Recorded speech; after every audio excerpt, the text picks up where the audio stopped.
changed, so hopefully everything's going to work out today. Um, Let me just begin with the usual spiel I have going.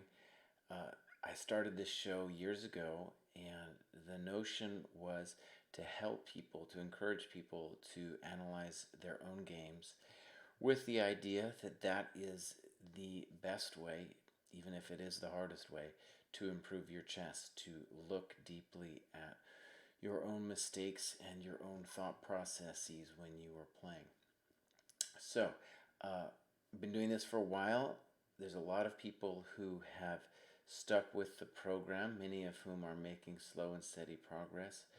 Um, and definite progress in terms of just the ability of learning how to think about one's own games. And you can see that in the notes, and I've tried to put the notes up here so you can at least see some of the thoughts that people are writing in when they're analyzing their games. I try to read some of it, I can't read all of it. And yeah, this week, this month, this show happens every month, by the way, at the end of the month. There were several games that struck me as being very interesting in terms of openings. So we're going to say this is a little bit opening centric just because so many of the games this week were deep and I thought like kind of theoretical discussions and often very well played, deep into the middle game. So just going to say a hi here. And uh, so let's get into it. I did spend some time, more than I usually do, looking at the database just to see what other top players played in a lot of these positions, and that was a little bit self-indulgent for me because I enjoyed it. It was interesting. And also, uh, I want to add, usually one of my spiels that I say is that I don't believe really in studying openings. Is that something going to help you? But I do think that especially studying the opening play of top GMs will give you an idea of what just good chess often looks like. So it can be an example, if not something you want to actually try to memorize, because that's kind of hard. Um, I just started this show. I rebooted my Wednesday show to be the road back to 2500 because my own chess is in a little bit of a crisis. In any case, here's my little list of improvements and that I'm trying to do before the next tournament end of February. And you can see opening work is there way at the bottom. The volume is low. Okay, let's see. Maybe I'm Paul. Let me tell me if that's any better over here. I just pulled it a little closer. All right, let me go back. If that doesn't fix it, then I'm in trouble because I don't know what else to do. I always have trouble with the volume, honestly. That's been a real, yeah, I've had that from the beginning of time here. But everything should be okay. That's a little better. Is it still terrible, though, huh? Let me just see what else I can do. Because I have this, it seems like, oh, wait a second. God, it's so hard for me, these kinds of things. Let me try one quick fix, and I'll try to talk at the same time. I don't know if I can actually do it, though. I'm not that good at it. All right.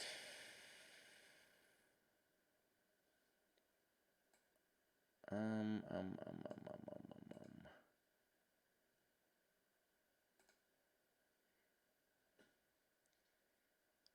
Hmm. I'm gonna I'm gonna change something. I don't know if this is gonna help. All right. Okay, does that any better? Say Nick hears me fine. Okay, let's just go with it. I tried to adjust something. I don't know how much better it's gonna be. I think actually maybe I can do one. Maybe I'll pump it up a little bit more even. I don't know. Okay, so let's start the show. And we have mini games today. We in fact have 17. So I'm just going to try to relax and talk slowly because otherwise it's not enjoyable for anybody. So if we get through it, we get through it. I think I can go a little longer if if we do end up going the full 3 hours. Okay, so um, first game was very interesting, and here we go. F4. We've talked about the dreams of Federico on the show before. It's of course controversial, and this turns into be one of the most very fascinating game, and it became and I want to say one of the interesting things about the openings today is there were several positions I thought that one side had played it terribly wrong. And then when I looked deeper, I was the one who was wrong, that I hadn't understood. So let's get into this really interesting position. Um, I've seen people play e5, and Philippe mentions that here, but c5, let's call that the standard move. And bishop e2 now, which I'm not a huge fan of, but we're going to see that white is actually following a very concrete idea here. So bishop e2 takes, rook e8. Of course, there were other things black could have done, and now white plays this very ambitious thing that I felt was just wrong at first. e5 takes, knight g4. And to me, just on first glance, it just felt to me like black had to already be better.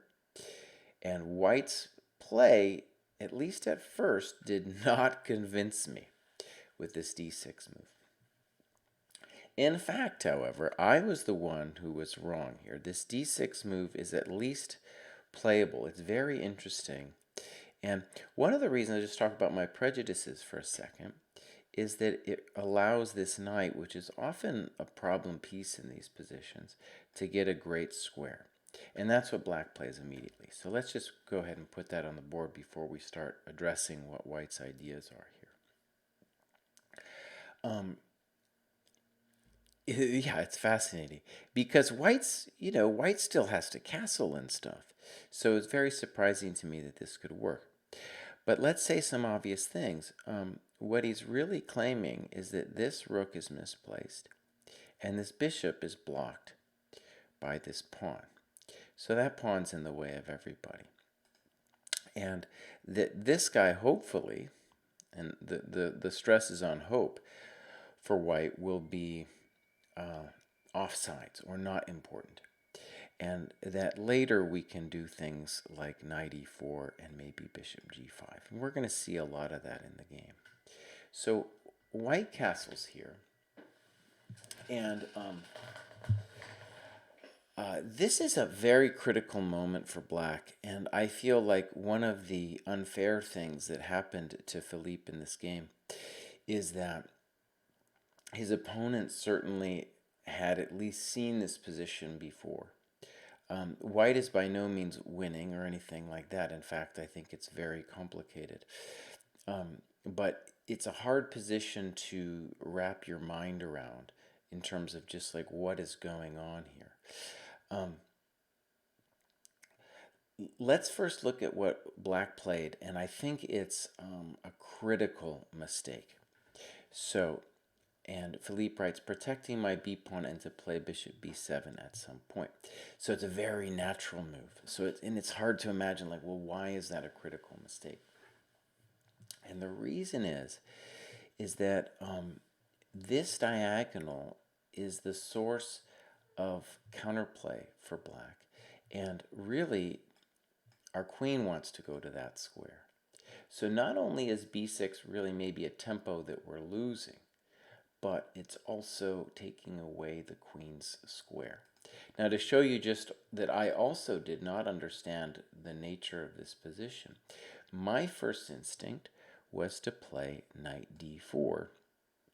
And the hilarious thing, if you want to think of it as hilarious, with this move is even though it looks so natural, and there are several people in the database that played this move as well, the problem is really you're actually getting in the way of your own self here, and white has a very simple and strong move, knight e4.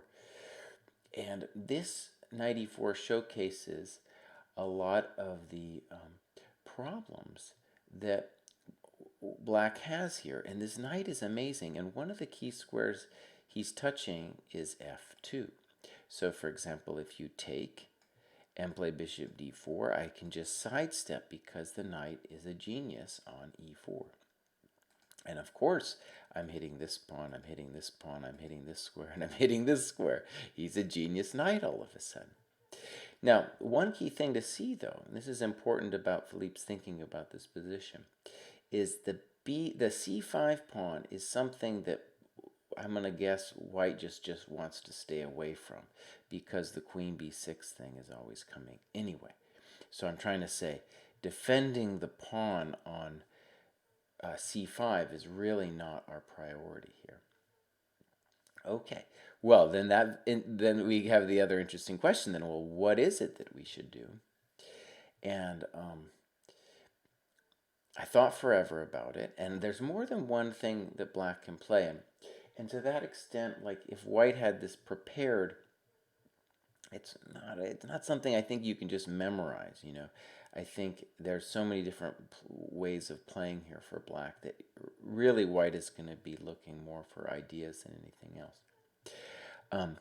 But I thought that rook f8 was probably the best move because, first of all, that rook is just poor on e8 and needs to get fixed immediately. And added to that, what we're really thinking about doing here is that on any kind of bishop g5, we're going to throw in bishop d4. So we're going to say, no, you can't play bishop g5. Right, so really interesting position, probably roughly equal or something like that. Okay, so let's look at the game. And by the way, this took me a while. I didn't quite immediately understand that b6 was such a critical mistake. And this oftentimes happens in these positions of extreme violence, oftentimes arising out of e4 games, where one mistake by either side is going to be really important. And the main reason I think it's such a big deal here is that white is now able to seize the initiative. He plays bishop g5, and now the queen has to go to kind of a funky square. We kick the knight, takes, knight e4. Simple and strong. And honestly, I think black is already really in trouble in this position. So next move is very understandable, knight d4. And again, I want to stress that I didn't understand that this was so terrible for black immediately either. But we're going to see that this move, played by his opponent, very nice. By the way, white here, given as unknown player, played a great game here. Bishop b7, probably your only move, takes.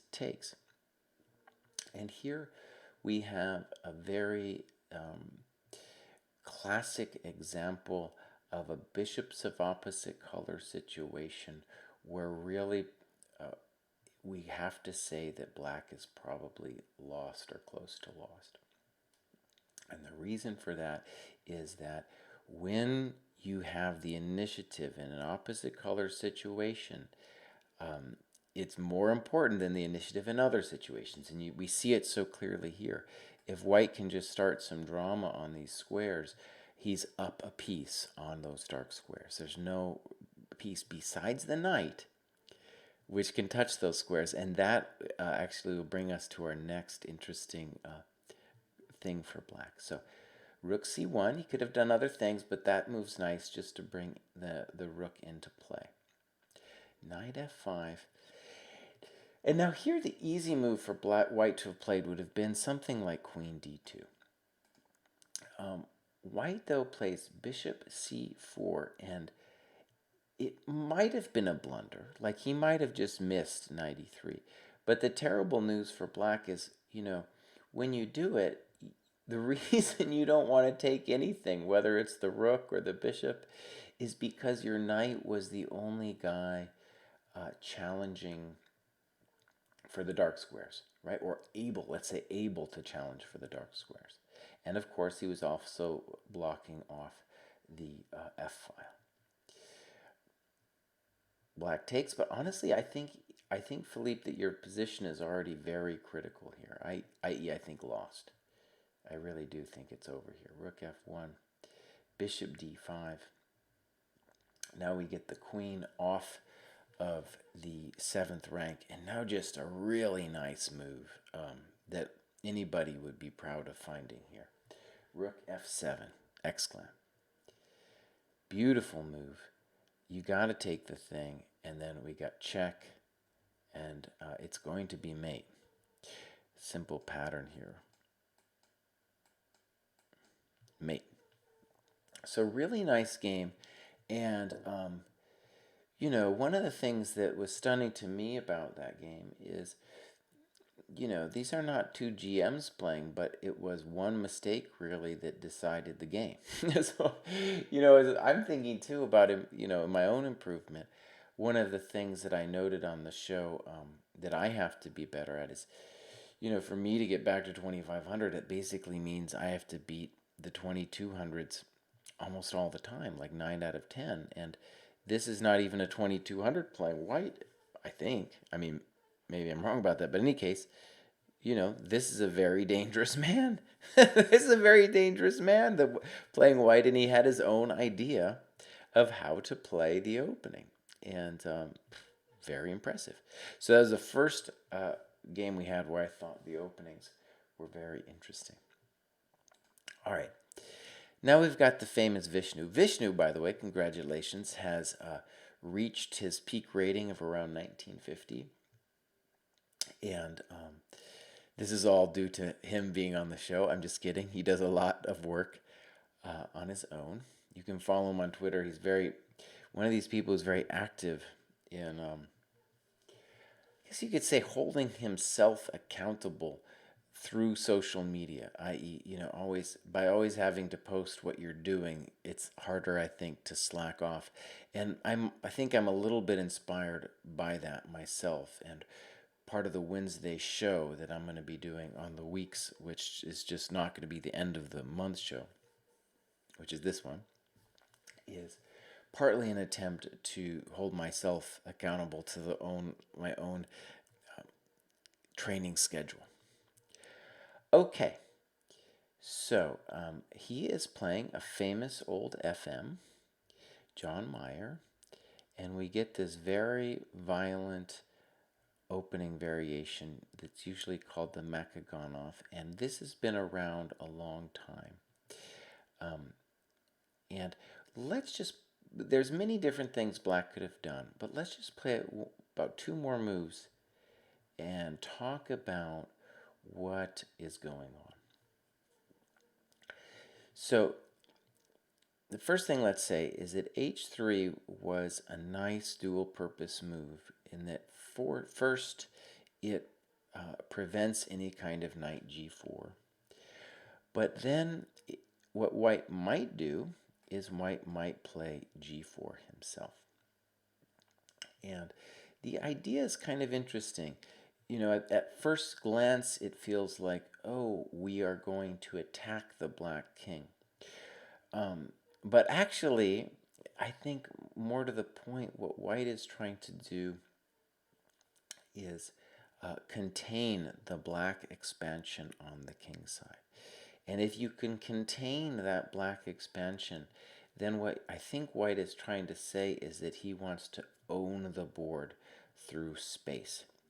And I think one of the key things that I'd like Vishnu to get out of this analysis that we're about to do is that it feels to me that he is overly focused in the coming play on attacking the black king rather than containing the black pieces. And that's this thing about space. We've talked a lot about it on the show before. It's a very difficult skill to master.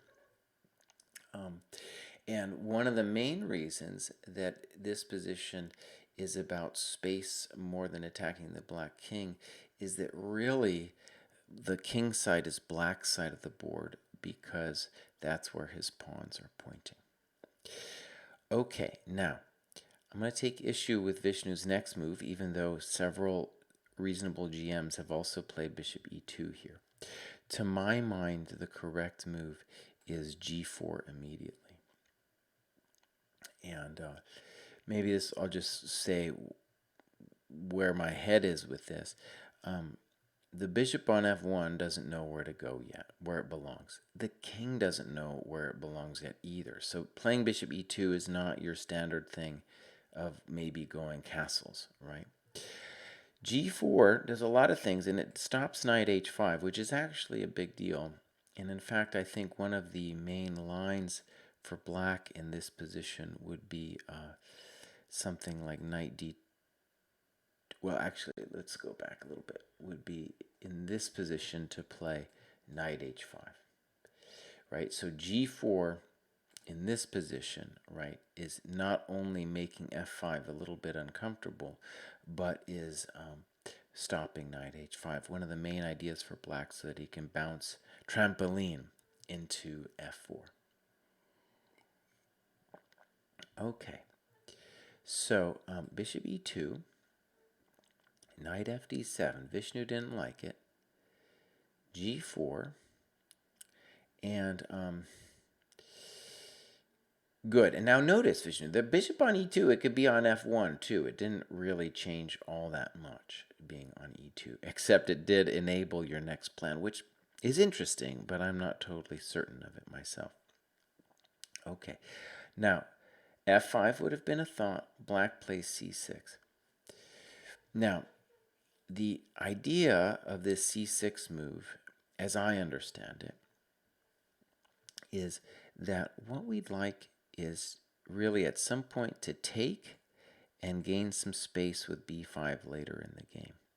Obviously, it's going to take some doing before that happens, right? But that's the idea, to gain some space on the queen side before we get totally squished. And notice it's like bad piece, funky piece, and the d7 guy is in the way of everybody. So your move, Vishnu, is very beautiful, and indeed, as you noted, was played by a strong player, knight f1. But what I'm uncertain about is that the knight isn't just as... You're going to go to g3, right? You're going to spend 2 tempi on it. But I'm not sure it's just not fantastic where it is now. And you write that h4 is in the database, right? And this move makes a lot of sense. And let me just say a couple words about it. What I think white is doing is, if you get h5 in, it is not just to attack the king. In fact, the attack on the king is actually a ways away. What you're doing is, by playing h5, you're going to be making f5. You're dissuading f5, because then it really will be hectic. Though honestly still possible. And indeed, instead of c6, some players would play f5. Though if they were going to do f5, I think that maybe it would be knight e8 and then f5. That's just so your bishop could recapture. That, by the way, is, I think, totally playable for black. Just to show that maybe. So it might go something like knight e8, g4, f5. And there's a lot of King's Indian players that have no problem playing this position. Okay, so here we go. Vishnu's Twitter name, Scott posts, is VishChess. Vishnu is right here. Yeah. So, knight f6, kind of a strange move. Knight g3, cd, cd, bishop d7. But we see where he's going with this. And this next move definitely seems wrong. And here, yeah, we had a debate on the Twitter ages ago about what does the annotation question mark exclam mean. And there's a couple moves, actually, we're going to go on today, in other games where we see this thing. And I posted this Twitter poll. I was like, well, what does it mean? What does it mean when we write that? And I guess the more I've thought about it, I think it just means the feeling that it looks wrong. It looks wrong. That doesn't necessarily mean it is wrong. It just looks wrong. And g5 definitely looks wrong. Um, and I think one of the reasons it's wrong is that it it's striving with the wrong intention of trying to crack the black king in some kind of immediate way. And so I think stronger would have been something again like h4, if we can get away with that. Maybe actually on h4 he's going to, well, it's a mess, but I think you can do h4. And then play h5, and you're just trying to squeeze the guy and squeeze him all the way gone, right? So one kind of hilarious thing about this g5, by the way, this is important to see, is that, remember, black really wants to play on the king side. So, for example, when you now played h4, one thing that could have happened is something like f6 takes, and you free the f rook. And what we're going to see is we're going to get a pawn structure actually like that in the game. And again, black, that side of the board is really black's. You know, yes, it's possible to mate him, and he might open himself up in an imprudent way. But basically, it's very hard to mate him. What's far easier to do is to squish the guy all the way gone, right?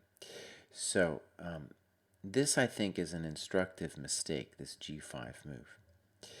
h4. The guy can play f6 now, but he goes for knight c7, which of course has its own logic.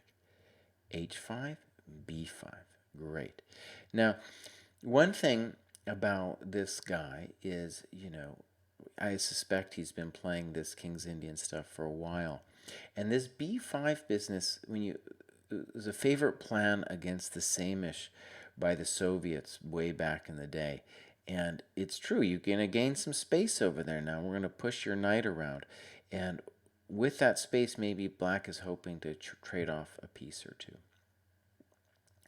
So now I want you to see, Vishnu, like in this position, it's actually, I've been in positions like this. It's very hard to know what the freak to do. It's very hard because black's next move is something going to be like b4, and then maybe knight b5 intending, say, knight d4. And then, you know, he's starting to trade some stuff off, and maybe we don't feel that good about it. So your next two moves are crimes against chess, right? And the first, let's look. The reason this is really a crime is you are releasing the tension when you don't have to, and thereby freeing up black's position. Even if it were the case that this rook weren't out, we would still rather not take, because it's going to allow the pieces to have a lateral defense of h7, if, you know, if that's one of your targets, right? So, right, definitely premature releasing of the tension, because you can take whenever. There's no rush for you ever to take on g6. Okay. And one of the things I wanted you to see about this pawn structure that's kind of funny is, you know, you took a lot of time to do that. But notice that if he had played f6 and takes, you get the same structure, right? In both cases, something that black wants. Now, this next one, Vishnu, this one's criminal, right? Takes. In general, no. That is your best piece. And the old Soviets would not have been happy with you, Vishnu. They had seen you take this thing. And I get it, you have an idea, but even if you were going to win a pawn in some way here, I still wouldn't be into this. This is too much. So there goes your best piece. And notice that one of the things I want to say about the knight on g3, it's a controversial piece, because on d2 it might have some squares on the queen side, and on g3 really it's just it's just an opportunist on the king side. And actually, I want to add, one of the opportunist things it sometimes does is to play, knight f5 when the pawn's still on g4, aiming for some kind of pawn storm if the guy takes. And now the knight feels dominated to me, and the other pieces really don't feel like they're working. And I get it, that was your idea. But really now his knight gets a great square. And you have real dark square problems now all over the board. My sense was black is either winning now or clearly better. But this was your idea. And now bishop g4. And one of the things, now even though I was criticizing you here, you do have an amazing idea here. And all black really has to do is find it. We're about to show it, so I'll keep you guys in suspense. But the thing about it too, which is interesting, is even though Vishnu's played some dubious moves, he does have an idea, so it's still really dangerous. And this FM here falls straight into it. Rook f4, knight g6, exclam, good move. Now bishop f5. And this, of course, would have been really painful for anybody to face. And it's just such a bummer, especially because I'm sure he knew that he was much better. And rook f4 is really, let's just call it a lazy move. He feels like you've just been messing about, and he completely, probably, it was a hectic last 10 moves or so, and probably feels that now he can take his foot off the gas. Okay, but now the party's just started, and here a really hard decision about what to do. Vishnu gives a long analysis about queen f7, and it's all pretty scary. Queen e8 the guy can do too. Of course the computer says it's equal, but in a real game, of course, you just have no idea. So now black says, I'm going to bail. And now he's got his dream. Funnily enough, we started with game 1, had a pawn on d6, and this has some similarities. This position, I feel, is mostly just winning here. Now, it's still going to take some work, but I definitely feel it's winning. And one of the main reasons for that is, we're going to see this in the game too, is that it's going to be hard for black to avoid the exchange of rooks. Once the rooks are exchanged, it'll be easier for white to penetrate into the position because rooks and bishops work together, and so we really want to get that rook on a8 out of there. So there's more things that you could do here, but I thought queen h5, that's a very prudent move. Snip, snip, good. Now you write that castles was stronger, but rook d1 makes a lot of sense to me. Knight f6 makes sense. Knight e4 makes sense. And you should take credit for not taking on h7. The knight is simply a beautiful piece. But here's where you correctly noted that this next move was wrong. And for playing against the King's Indian, I would say this is a pretty useful thing to recognize. Now, you could say to yourself, King's Indian looks like an endgame. Actually, there's a lot of King's Indian positions that look like this. And the correct move is by all means f3. And in general, the knight in the King's Indian wants to come to e4. And that's your square, and the bishop on f5 is his bishop. And if he has to part with that thing, then oh buddy, that is really a lost endgame. And the variation you give, I just feel is totally lost. Completely lost. The bishop has no friends, right? It is absolutely miserable when you're down the exchange like this, and there's no real huge activity for black, and the rook is so much stronger. Okay. So, right, with knight takes c5, you are giving him activity. Did he have to do this? Probably, but this is at least good for you that you get to do this. It's just that now your knight is funny. So, unfortunately, he doesn't have a lot of good squares. You write bishop e6 was better. That's probably true. Knight f1, definitely a strange move. Let me just say, you wrote like rook here, bishop g6, king e2, small advantage for white. that feels more to me than small advantage, right? If you can do things like swing the rook and play f3 and knight e4, it's hard for me to see how he stops it, and it's just really a bummer for him once you get that knight on e4. Knight f1 is strange. That's also a strange move. Knight e3, I assume he missed it. We're at move 39, so I'm sure both sides don't have a lot of time. Rook c1's natural. E4. Now, I don't know what the time control was. I'm assuming you've got a little bit more time. Though these days, that's not necessarily true that you get more time at move 40. But the next move, I want you to be critical of. Paul in New Jersey says, every time I have a plan, it costs me the game. So let's just pretend that you had a little bit of time to think here. I mean, maybe you didn't. But I thought this next move was indicative of the wrong spirit of things. First of all, this move e4 strikes me, it's a little hopeful, right? Like, yes, maybe he has some dream about doing this whole business. And I'm sure if we give him enough time, it can become a little bit scary. But we're the one with the rook. We're the one with the rook, buddy. I don't think this is a little frightening to me. So my sense was that rook c6 was hard to imagine that isn't winning to me.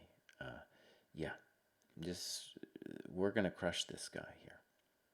That was my sense anyway. These wasn't gonna survive rook c6.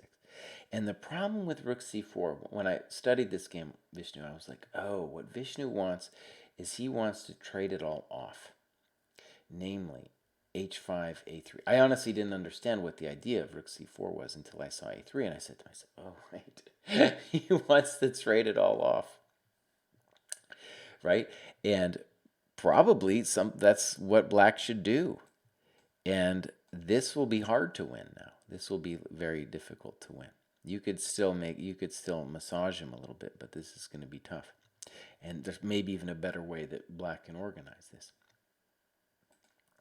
So a3, again, the question mark exclam, and that's another good use of the I was going to say the word, but it's of course a notation.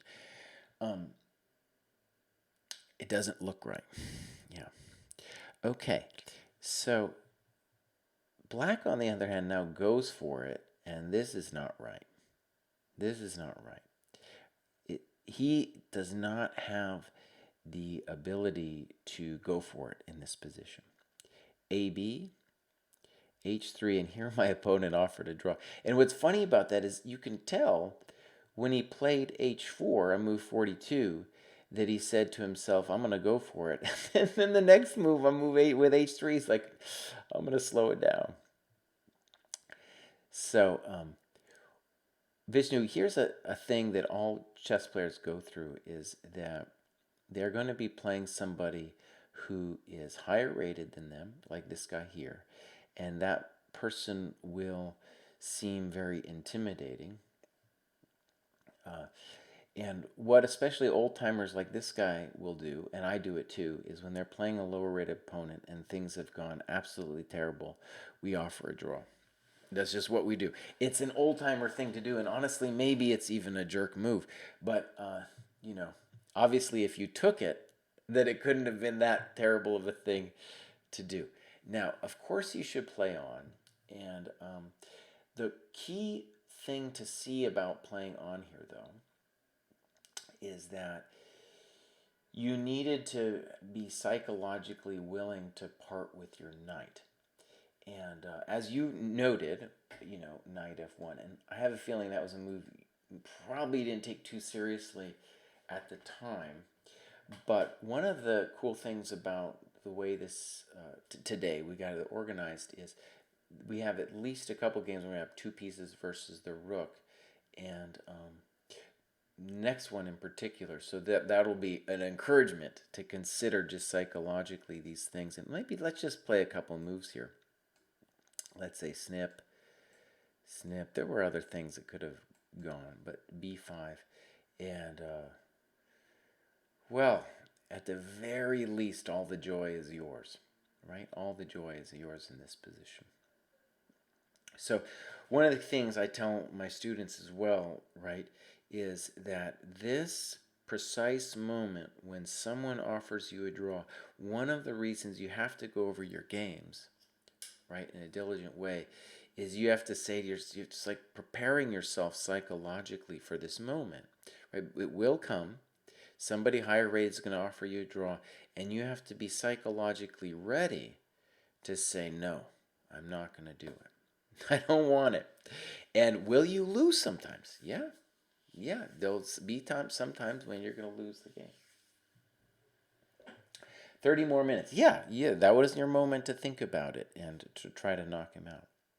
So, a really interesting game. And one of the cool things I think for you, Vishnu, is, well, a couple things. One, let's just say this is probably the most important. It's a psychological thing to play on in a position like this. But then, in terms of chess understanding, I feel like this Makaganov thing you're doing is a really good uh, primer in how to play with space, and it's a very difficult thing to play with. And arguably, it's easier to understand what black has to do than what white has to do. But it is a skill that every chess player really needs to manage. Okay, let's go and look at Luke's game here. And Luke played a hell of a game. And let's just get into it. And this is going to actually feature the same dynamic with two pieces versus a rook in a very clever way. Many ways to play this opening. Knight c6 is like the most theoretical, but this is fine. And this can be reached by just a variety of move orders. Trust me on that. I think there's probably like 5 different ways for white to reach this. ED is also playable. Black plays knight takes, queen c2. Anand and others, bishop d2, very well-known position. Knight c6, a3, and now, let's, Vishnu, I'm going to, in your honor here, I'm going to give this bishop a5 move a question mark exclam. And like I mentioned in the intro, this was studying these games today. There were several moments where I felt like I didn't understand. Like, for example, this move, bishop a5, I looked at it and I was like, no, that can't be right, buddy. No way can that be right.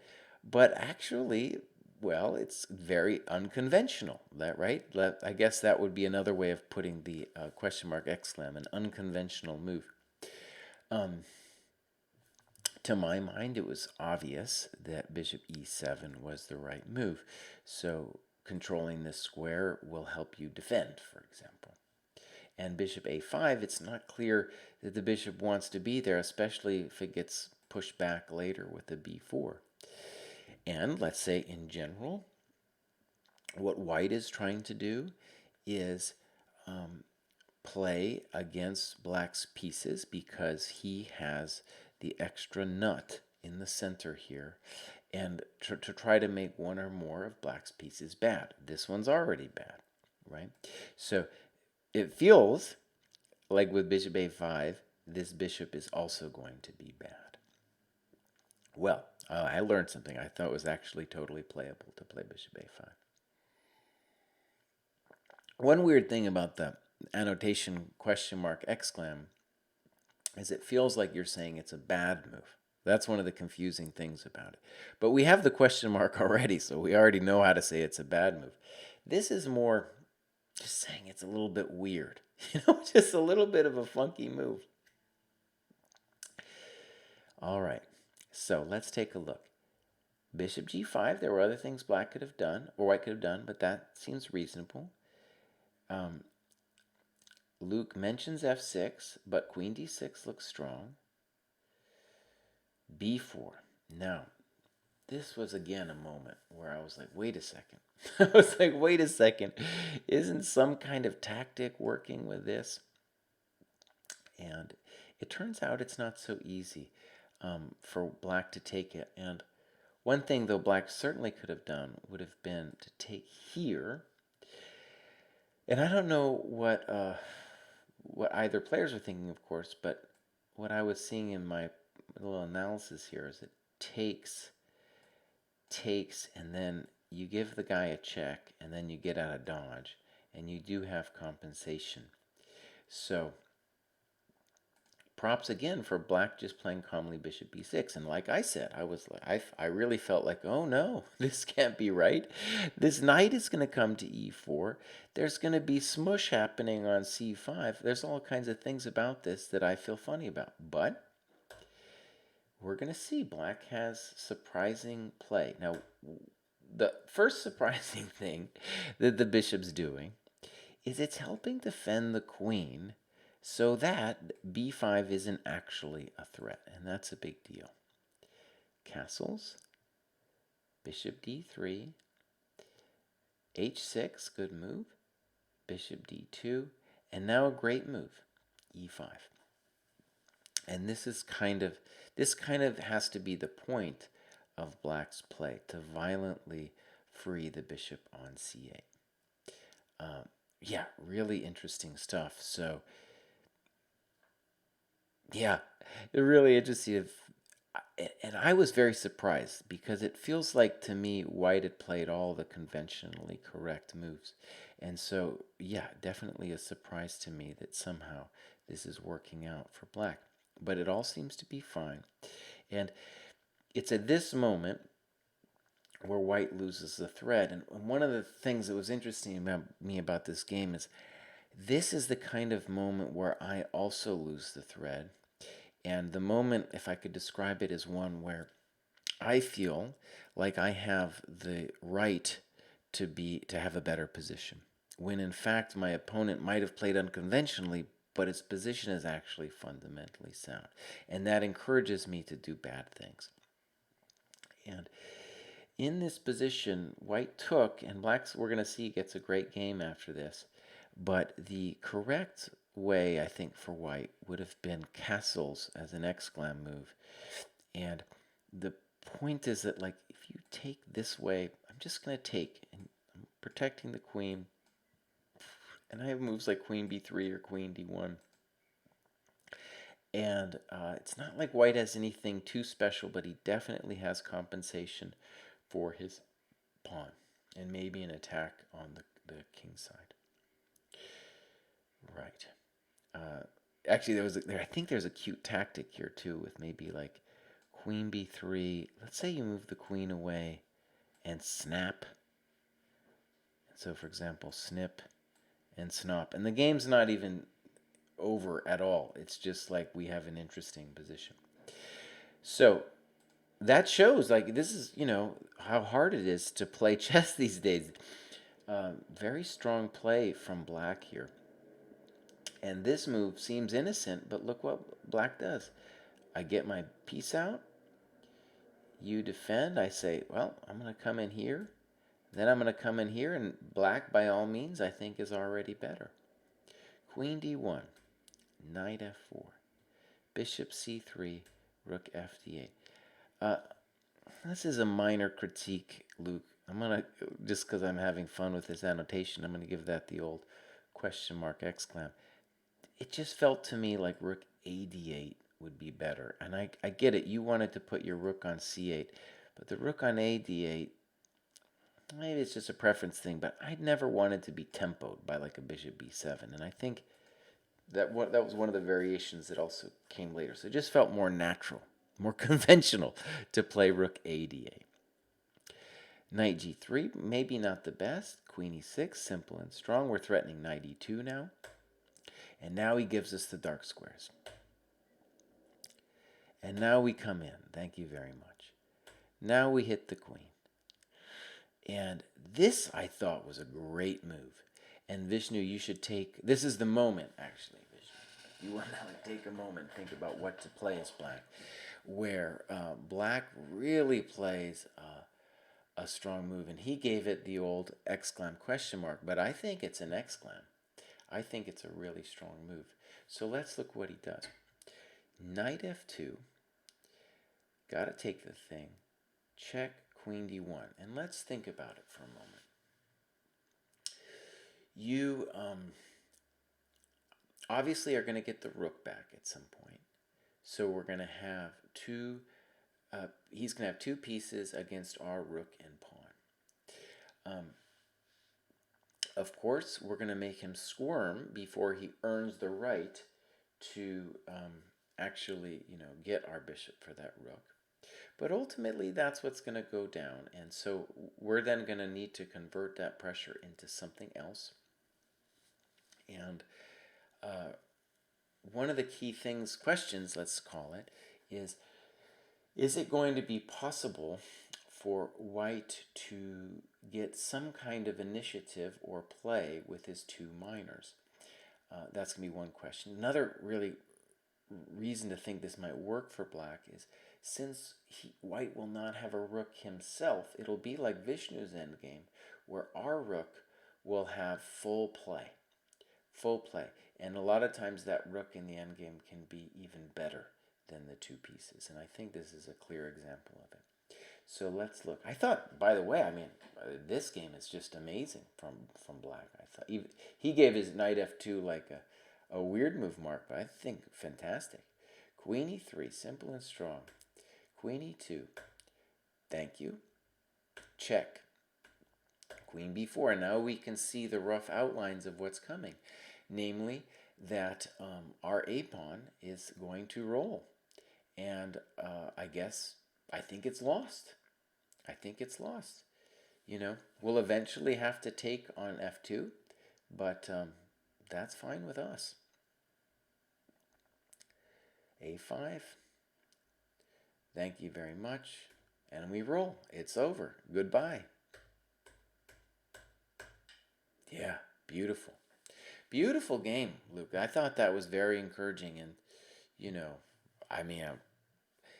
some weird moves maybe, especially that bishop a5 thing, but beautiful play. And this isn't the only game today, but there were several, like I said, where I felt like I was the one who didn't get it. And this was certainly a case where at first I was just like, no, Luke, you can't play that way, buddy. But it ended up being absolutely right. Okay. Yeah, Paul, there is no consensus on what question mark xlam means. I did a poll and we had all kinds of things that people were putting out there in terms of what it meant. Okay, here we go. This is a new person, as far as I know, named Raven, and he's playing a 2200 here. And again, we're going to get a very topical position here. e5, queen e2, knight d5. Now, this has been around for a while, and it's always made me feel funny. I never played any of this stuff as White, but it always made me squirm a little bit that Black is going to get so much development. But the interesting thing, and White really shows it here, is that some of Black's pieces are going to be dominated, and in particular, this bishop on c8. So, c4, bishop a6, b3, and now the standard move here, and even I knew this, was g6, but Black played queen h4, and it's certainly a dangerous move, because now bishop b4 is threatened. Now let's just pause for a second. All kinds of stuff going on. But I think the main thing that we have to say as a story of the game is that if Black doesn't get something tangible, then this bishop is simply done. It's just simply completely a terrible piece. And White's next move, we're going to call it the natural move, but I think it's incorrect. He plays bishop b2, and I'm going to say the right move is going to have to be a3. Simply why? To stop this guy from playing bishop b4. And notice how weird and contorted this kind of play is, where we really are just playing for domination, and Black has all these moves to try to hurt us, right? All these moves to hurt us, and it is definitely frightening. I can certainly also imagine feeling uncomfortable with a3, Because now this is tender. We lost another developing move. Maybe I have to worry about all this other weird stuff. Maybe I have to worry about rook b8. But as far as I can tell, all of that's more or less contained. In any case, let's look at what happened. Bishop b2, check. Knight d2, knight c3. As far as I can tell, black's playing perfectly. Queen e3, knight e4. Queen g3, exclam. Queen g4, and now another exclam, bishop c1. It's very hard to make these moves. Yeah. So f3 is the threat now. Bishop c3, rook b1. And again, I didn't see anything better for black than what he did. Knight takes, bishop d4, queen f4, queen takes, pawn takes. All right, let's pause for a moment. One of the narratives for white in this position, I think, is just to say any piece that I trade that isn't this guy is probably a good thing. So a beautiful thing about what happens in this game here is that the game ends up being really won by the lack of play for that bishop on c8. However, it's a good saying that there is no such thing as bad bishops. There are only bad players, and I think this game, black's is not by any means toast here. I like his next move.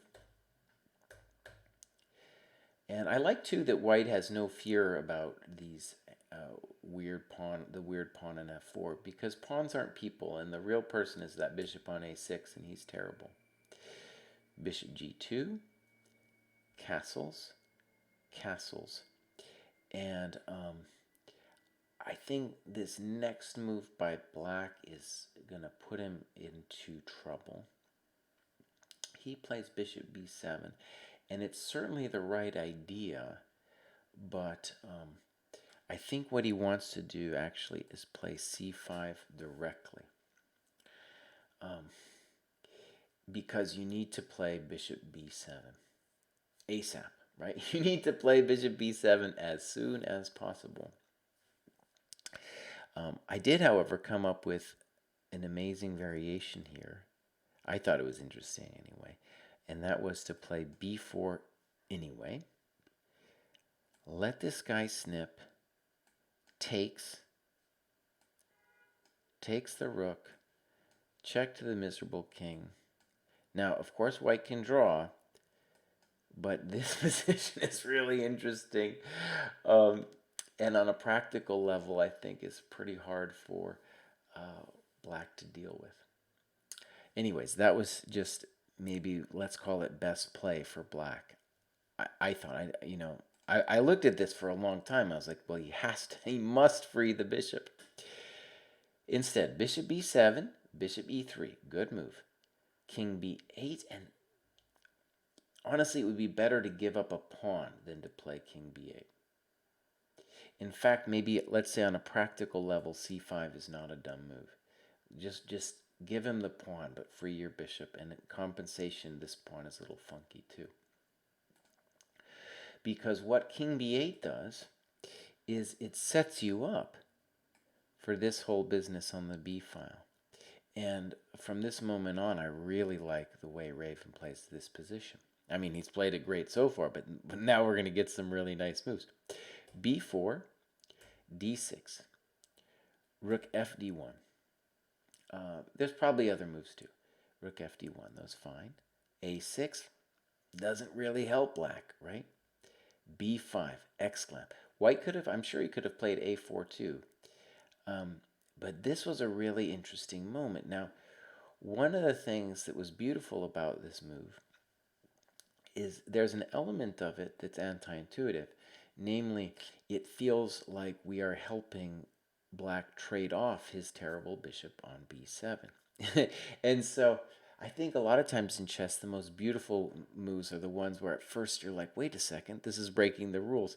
And then you look a little deeper and you say, oh no, this is really scary. So first let's look at what would have happened with c takes, because that seems the natural move. That was the first thing that leapt out to me. Takes, and if you take, I have an intermezzo, and it is a bummer. It is a bummer because this bishop is working well with this pawn to cover all these nice squares. And Raven correctly notes it on a5. Bam! Bishop c6. And there is no easy way to trade that thing off. And it's a real, oh man, it's a real nasty position all of a sudden. And we'll see similar ideas in the game. So takes, or excuse me, a4, excuse me. He could have taken with the same idea, but a4 is even stronger. h5, I don't understand that move. Rook d3, and he's just going to pound him here. Snip, bishop c6. There it is, my friends. He says, take my exchange. White says, no, thank you. And now look at this. Oh, and black actually resigns. What's coming? Rook over and mate. You know, so maybe this is just a sign of how tough chess has become, in the sense that, you know, black is a 2200 and he's just getting murdered by this guy for, well, you know, just playing a couple slow moves and not recognizing in that one instant that he needed to play c5. And even then, he's only getting a draw as far as I can tell. So another beautiful, very well played game. Okay, here we go. Here we go, another one. This game is Cam's game. Cam's been on the show a little bit. Knight c6, you don't see it much these days. And dc4, you don't see much. I think d5 is, in my mind, the main move here. But we get bishop g5. h6 takes, and interesting position. It's like a Trompowsky, and maybe I will put a trump on the board just for a second to compare and contrast a little bit. You know, this kind of stuff happens.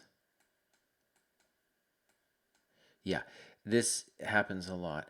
And the dynamics here is interesting to compare because in the game, black is going to have a knight on c6. And that knight is going to be a little bit hard for black to figure out what to do with it. In this position, what black can aim for is a little bit different. He can aim for, at some point, knight d7, f5, and knight f6, playing for a grip on these light squares, and sometimes playing c6. So that's just to contrast what's going to happen here. e3. And now I like what he says. Just put your pawns on dark squares because your bishop is, you have one bishop and it's on light squares. And so we get this position. Castles. And now I think a hard decision for black.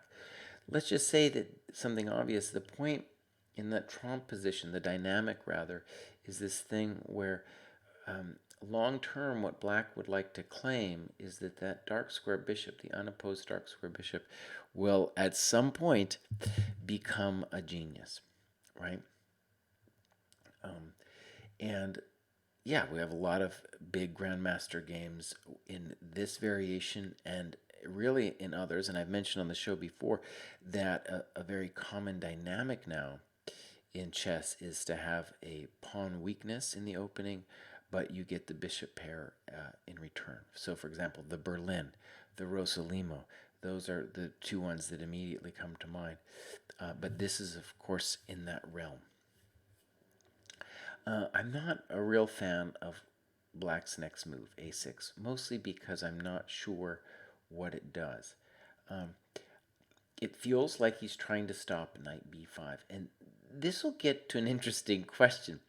And that is, how much is white willing to commit to get rid of that bishop on d6? And that'll become a question later. So a6, I really like white's next move, a3. Same thing that Cam was writing before. Put your pawns in the opposite color of your bishop, and this a3 move is just useful as well to control b4. I do, though, well, maybe I reject the premise, at least as Cam wrote it, that this was going to be a minority attack. I don't think we want to play b4 that much, and it's not really a traditional minority attack anyway, which would be, at least to my mind, when you have a Carlsbad structure with a pawn on d5 and a pawn on c6. Okay, Black has some grief, like I said, with the knight, and now he plays knight e7. And mistakes really do come in pairs because they happen when you have no idea what's going on in the position. And it's hard for Black to know what to do with that knight. My sense is he should probably just play f5 anyway. And it's a little bit unclear what Black is doing, but it's also not entirely easy for White to know what to do here either. In any case, knight e7, I thought this was a really interesting moment because Cam now does the human thing, which is to say, all right, you're giving me the chance to take that bishop, and I'm going to go do it. And I guess I'm not sure he should go take that thing. It's going to cost him, let's say, 2 tempi, because when it obviously costs you this tempo, and then when you take, you're mobilizing the queen. Plus, the question really is how big of a deal is that bishop? Yes, it's his unopposed bishop and all that, but not so clear. And this knight is doing good work in preventing, say, Black's knight from coming to d5 as well. So, we'll see, but I feel like, let's just say we play rook c1. I'm not sure what Black's doing. I'm really not. Like, I don't know, let's just give him a move like f5. And then, I don't know, let's just go back. You know, what is he doing? And the bishop on d6 in a lot of ways is just in the way. Right. By the way, Vishnu, if you're still out there, we're going to see another beautiful example in this game of a rook and 2 minors. So it's a hidden theme of today's broadcast. Knight e4, f5 now, takes, and now knight e5. Okay. I was a little uncertain of this knight e5. Right. Because at some point maybe c5 can be played. Okay. Black first plays b5, bishop a2, and now c5. And here we have our very interesting moment. And it's actually very parallel to Luke's game here, knight f7. And maybe, actually, it's good that we had the game before, because Cam's mistake here is that he cashes in on taking that rook. That rook isn't going anywhere, and one of the best chess sayings out there is never take a pin piece, or, not never, but don't take it unless you're really getting something for it. And as Cam noted, dc5 just looks incredibly hard to deal with. And really very similar to our last game as well. Whether you take on d1 or c5, there's just a mountain of hurt for Black here. But I'm assuming that what drew Cam to this position was the following. Takes, check to the miserable king, and now the queen doesn't get traded. Now, one of the funny things that we saw in the last game, in Luke's game rather, is that when you play with the 2 pieces, and the rook versus the 2 pieces, getting everything off, especially getting that rook off, but also the queen, is really helpful, because the 2 minors like to have a heavy to help cover the squares around it, and also to have distance, like the rook is just so fast. In any case, this is still very dangerous for Black. Rook ac1. Let's pretend that that is the correct move. Queen e5. Rook fd1. Beautiful. Okay. And bishop b7 just looks horrendous. Cam notes that bishop e6 is the computer suggestion, and certainly it looks correct. And some of the danger here actually is that now that we're not going to be able to get that rook off the board, and I don't know if we're going to get that queen off the board, we have to worry about black coordinating the minors and starting some drama against us. So yeah, at least I don't know what white's next move is here. So we're going to call this a clear mistake. Not an exclam question mark or question mark exclam. Let's just put that as a clear mistake. Rook d7, good move. Bishop d5, that's got to be correct. Queen e4, and now another simple and strong move. Snip. Queen d5, rook e7. So note, we are magically covering d1. And now rook c8. Now, it's a sad state for white here that he can't keep the rook on e7. If he could keep the rook on e7, that would really be a dream. Unfortunately, like g3, rook c1 is mate, and h3 runs into this dirty little check here. So it's very sad, but white has to trade this guy off. And I think one of the reasons that Cam submitted the game was just to get a sense of this endgame. And one of my own aspirations in chess is really to be good at this kind of position, I guess. And the correct move, well, let's just first see what white did. G3, and now really black's queen is going to be very violent against us, and it's going to be hard to prevent the perpetual. So let's just actually, before we get into variations, just talk a touch.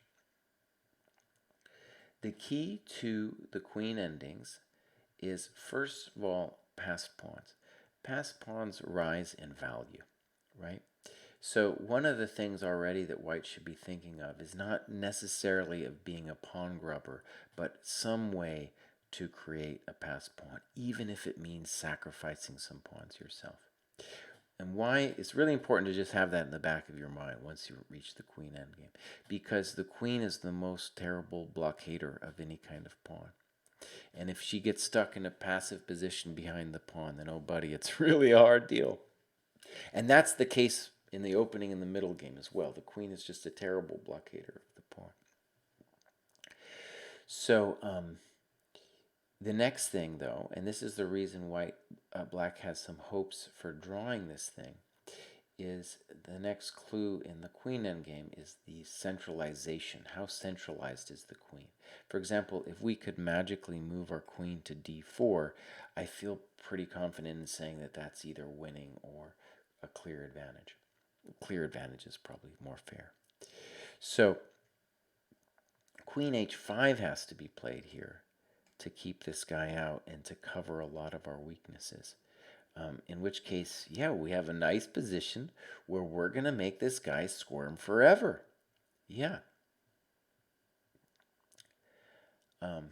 Actually, let's read. Cam does mention this move. And he says, I didn't really consider this move because it sidelines my queen and it just feels like a move where tactical bombs await me. I get the feeling. I mean, I understand. But it's actually kind of hard, because he has to defend this pawn. And his king ultimately is the one that's weaker than ours. In any case, it was the last chance because after g3, he says check to the miserable king, check to the miserable king. And now he comes back, and I guess he has full counterplay now. Yeah. So, beautiful game, Cam. Yeah, really interesting. And, right, I like the theme we have going about the knight f7. All right, we're moving on to W.C. Fields, who I believe's real name is Matt Tripodi, I believe. Let's switch the colors. And he plays what I'm going to call the Perelstein variation. Yeah, it's a really interesting way to play. This is actually an example, now I'm used to it, but when I first saw this, it was, to me, a question mark, exclam kind of move, because it seemed like white should be able to punish black. But the simple idea is that if you take the thing, we'll play knight f6, we'll get the pawn back, and we'll essentially be fine. And if you play e5, well, then we have ourselves an interesting situation where we have a French structure, but black can play bishop g4. And that's what we get. This is a really interesting position. Let's just say the negatives first for black. The negatives are, we made this weakness on the king side, and remember, the pawns are pointing towards the king side, so that's white side of the board. So these squares might be tender later. Also, kind of obvious, maybe the bishop doesn't want to be on g7. Those are the negatives, and when you play bishop g4, you might run into some kind of grief along this diagonal. So it's a very maximalist way to play, and what I mean by that is if white doesn't find some way of punishing black for this, black is just going to be better because he is going to achieve a beautiful French, right? Because e6 will come at some point, we will hack this guy, and we are going to be doing great. Okay, bishop b5, knight d7, knight c6 was probably playable, but this feels safer to me. Castles, and now we get our French structure. And correctly, Matt says knight c3, question mark. The knight isn't active enough on c3. It's not clear what he's doing. And he actually cites one of Eugene's games here. Let's just put this down. And now the knight plays a role on the king side, something like this. And this was Eugene versus Kaidanov. Looks like a slight advantage for white, but it's going to be interesting. In the game, however, the knight on c3 is not great, and it's not clear that, eventually I'll take on f3. It's not clear the queen wants to be there. However, even then, even though white's misplayed this, well, I'll put it this way. When I first saw it, I said to myself, right, black is now better. But even here, I was like, well, maybe it isn't so simple. Castles, bishop g5, bishop e3. And so let's stare at this position for a moment. Like I said, my first reaction was that this was going to be simply better for black because it doesn't feel like the queen's good on f3. The knight on c3 is kind of hokey. The bishop on b5 needs a job.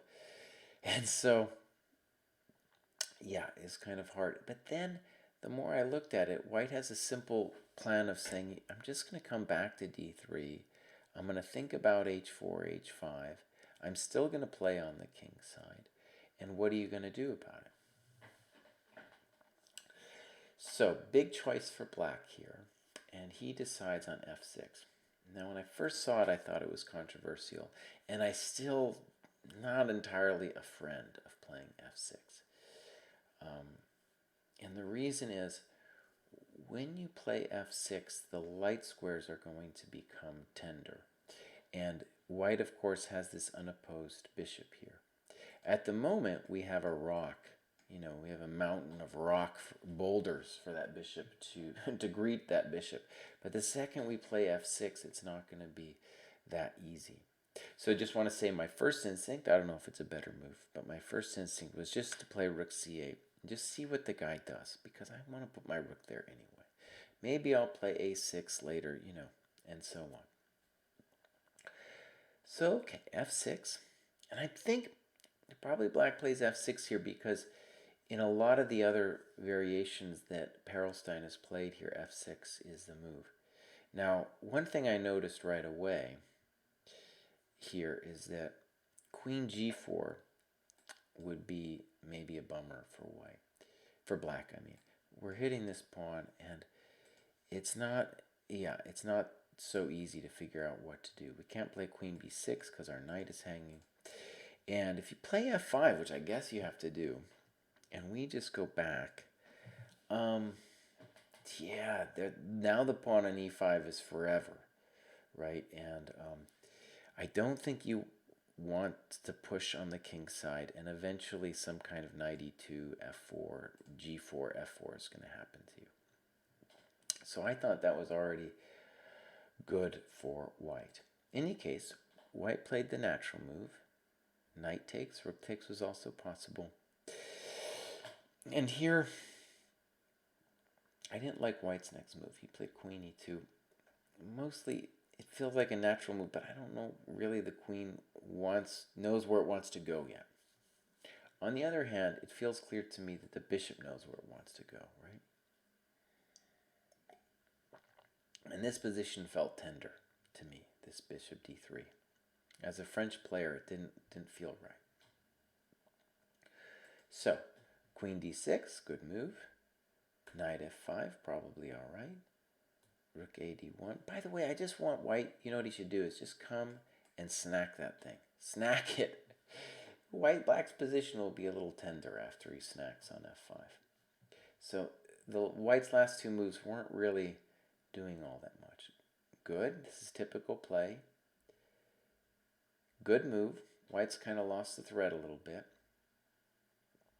And you're right. You shouldn't take here. You should play knight f4. So snip, and it looks like you're doing good. But again, it's these light square weaknesses that are a little bit hard. Plus, what white, I think, should have told himself, and we actually end up getting this, is that if he can trade your knight on f4 for the knight on e2, the knight on c3 with knight e2, then we are going to get a opposite color bishop situation where it will definitely be a harder road for black because of the obvious weaknesses here. Now, it's important for white to see this, and I don't think he really grasped it during the game, is that getting your queen on h7 isn't necessarily a mate. It's just annoying because the king can sidestep with maybe a move like king f8. But if he combines it, with a threat on the other side of the board, then oh man, then we got some trouble. Black, in contrast, really only has one weakness, this pawn on d4. Okay, probably a good move. Simple chess. Rook f3, he trades some stuff off. Knight e2, simple and strong. Queen f8. Now, right, black notes that queen c6 is a more sensible defense. Though even then, white shouldn't trade. He should play something like queen d3, right? Knight g3, good. Knight f4. And now the check on h7 is just totally brutal. So part of the problem with queen f8 is simply that your king wanted to go to that square, right? But sad truth is that this is still very unpleasant. And on a practical level, arguably winning still for white. I'm sure, both sides are in time pressure, yada, yada. This is terrible, though. Right? Don't take the rook. Come on, buddy. Come on, buddy. What are you doing?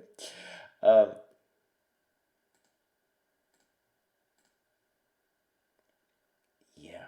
So, queen c2, queen f7. What did I want it to do here?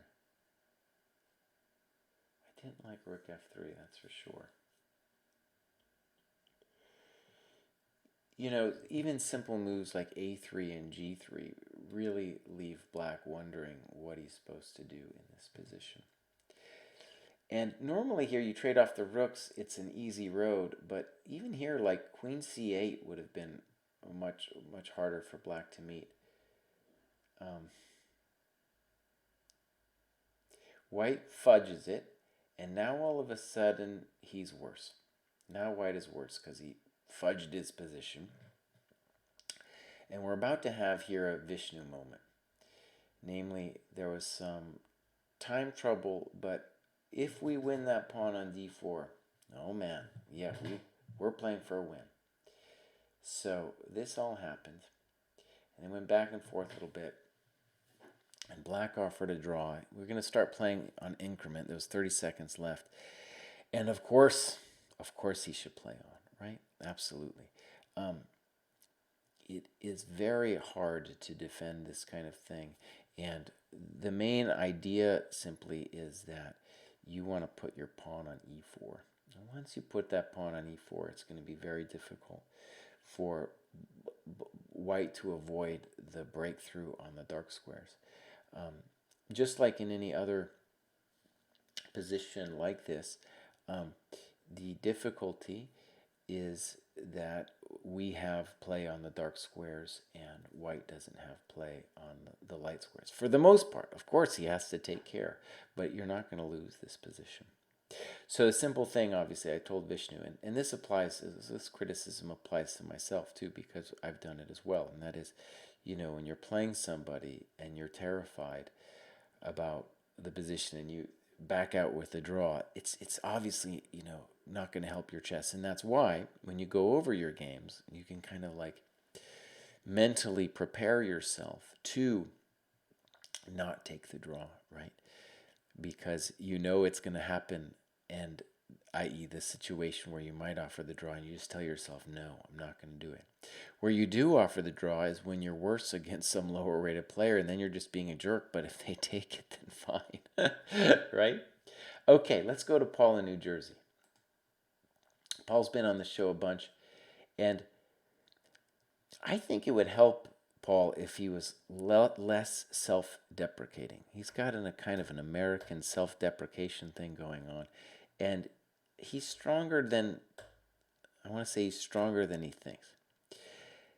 All right, this kind of stuff with Bishop A5, to my mind, was experimented with like back in the day with Botvinnik.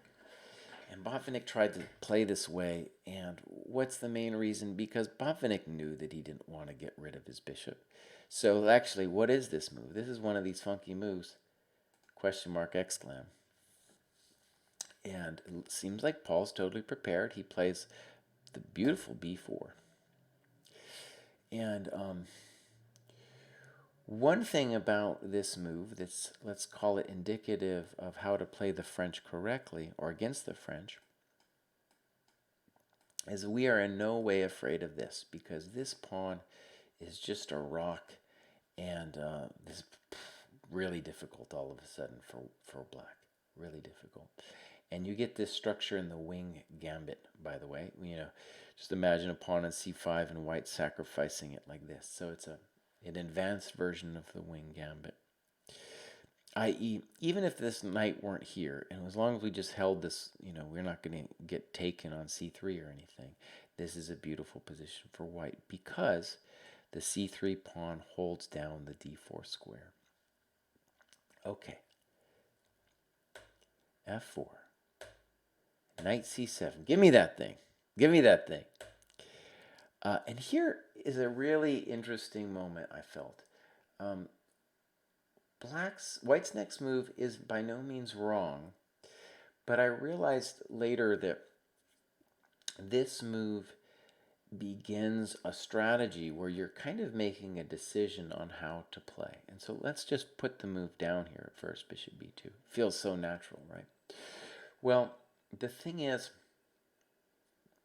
that I think you can make a choice here for white, and you can tell yourself, I'm either going to now aim to recapture that pawn on d4, or I just don't recapture the pawn. And I definitely want to say for myself that my intuition is not to recapture the pawn. This is not to say that bishop b2 is wrong, but let me just show the other plan. It would be something like this. And we're never worried about queen c3 because of bishop d2. And the beauty of this position is that really it is mirroring this famous Nimzowitsch idea that I think I've talked about on the show before, which goes e5, c5, queen g4, takes, knight f3. And in fact, it's a very similar system that Nimzowitsch puts forward, which is bishop d3, castles, even a3, b4. Not so much to take that pawn, though. More to do this kind of space grab also on the queen side. There's a couple famous Nimzowitsch games, and I've talked about that in other lectures. And so one reason I want to focus on this, Paul, is later you actually do bring your queen to the king side. And the whole idea was to say, look, the queen belongs on her strong side of the board, right? That's where we want the power. A very deep positional concept. Okay, so the problem is not with this move, but later in the fact that you decide not to take the pawn. So here, knight e7, here's your moment to take the pawn, but you're going to get another moment too. You could take it here as well, in which case, right, I feel like you just have a nice stable advantage with the dark square bishop. Castles. And now the guy plays queen b6. And you're still doing fine, but what we need to note here is that in contrast to the Nimzowitsch thing, what's happening is you're putting a lot of pressure on this d4 point, or rather to say, your pieces are only making sense by taking that thing. And black is trying to say, look, I don't really care too much about the dumb pawn, but if I can make your pieces bad, then that's a valuable thing for me. Now, king h1, good move. You're still doing fine. By the way, this is you're even though maybe we should have taken the pawn earlier, you're still in charge of this game. Rook c8, and now again, the simple positional thing to do here is just to take the thing. Now that this is not a check on d4, he can't do it because bishop b5 check at the end of it will ruin his day. Okay. Notice too that if you don't take the pawn, the bishop would rather just be here on c1, right? That's just where he'd rather be. All right, so queen e1, still not a bad move. a6, that's a bad move. The guy should be strongly thinking about bishop b5, and a6 is just a strange move which loses a tempo. Something we haven't seen too much on the show today is that the standard mistake of players below 2000 is they give time. And this is just a clear example of it with a6. So queen g3, great. What have you done? You did the Nimzowitsch idea. You brought your queen to the strong side. g6, and you criticized your next move. And I agree it's kind of weird. Let's show it and give it that weird, the unconventional marking. But I don't think it's actually totally terrible. What would make sense, though? Well, the guy doesn't have any dark square control, so some kind of thing like queen h4 or queen g5, and the guy's got a real problem, I think. Yeah. Simple and strong, right? You're coming in. And then queen f6, and then we'll play knight g5, Yeah. Beautiful. And that's, let's just say, very typical of how to attack the French. Now, knight g5, the guy really needs to be playing bishop b5 very soon, by the way. But he plays knight f5, and here I feel like you definitely missed a chance here. You played queen f2, and then, of course, it didn't make any sense what we were doing. But knight f5, well, that's kind of a question mark thing. And actually, I hadn't thought about it, but in our last game, we also had the moment to take this thing, and one of the features that's sometimes surprising is a lot of times people are just naturally feel like, oh, he took my knight with his bishop, so I won the bishop, and that's a good thing. But in the French, a lot of times white wants to get rid of that piece because that's the piece that can't fight for the dark squares. And in this particular position, it's the dark squares that we really want. And further, on a tactical note, this is really a bummer for black because if EF, I'm just going to go ahead and say E6 has to look pretty strong. And I'm sure his intention was GF, but then here we go with the bummer style, knight H7. And I guess the game's over. We're close to it. And one of the reasons to look, just have our mind open to this kind of thing, is that that's our side of the board, right? And if he's going off on some shenanigans and loosening his dark squares, well, we should expect to find that kind of thing. So queen f2, h6. Let's say h6 is weird, right? Why h6? Knight f3, h5. And now another strange move, knight h4. Notice that you are obsessed now with getting rid of this knight when you can just take it now. And you're fine. You know, in fact, I would say you're better. I don't know what he should do if he takes this thing. The queen goes somewhere. I have no idea where it goes. We play c3.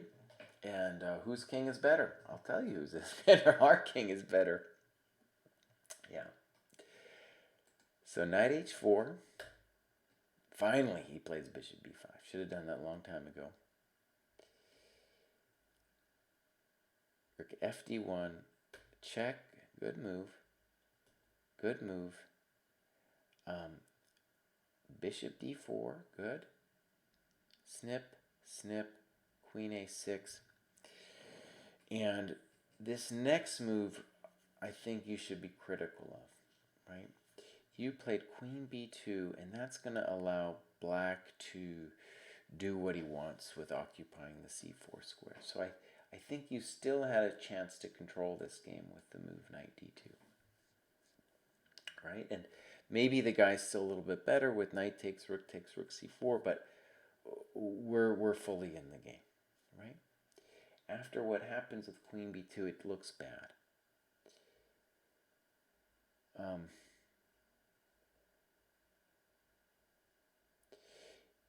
And I want to say we're lost here, right? He's got the file and everything's coming in. Paul, first of all, you know, you played fantastic in terms of the opening, and I suspect you kind of maybe knew that that was coming from your opponent. And I feel like some of the lessons we've talked about, I know you've had problems with the French before, you know, you actually played correctly here. I thought, you know, bringing the queen to the king's side was a pretty deep thing. Also, letting the pawn hang out on d4 is in itself a kind of a deep concept, right? And really, you know, your opponent gave you, even after you might have fudged it a little bit with that knight f5 move, he certainly gave you every opportunity to crush the guy, to crush him. So let me reiterate, you know, you're going to get a lot of different French structures and all be a little bit different. But the general thrust of going after the king's side and squishing his pieces, absolutely correct. And, you know, then really the biggest thing, the big decider, honestly, in this game was missing the tactical finish with bishop f5.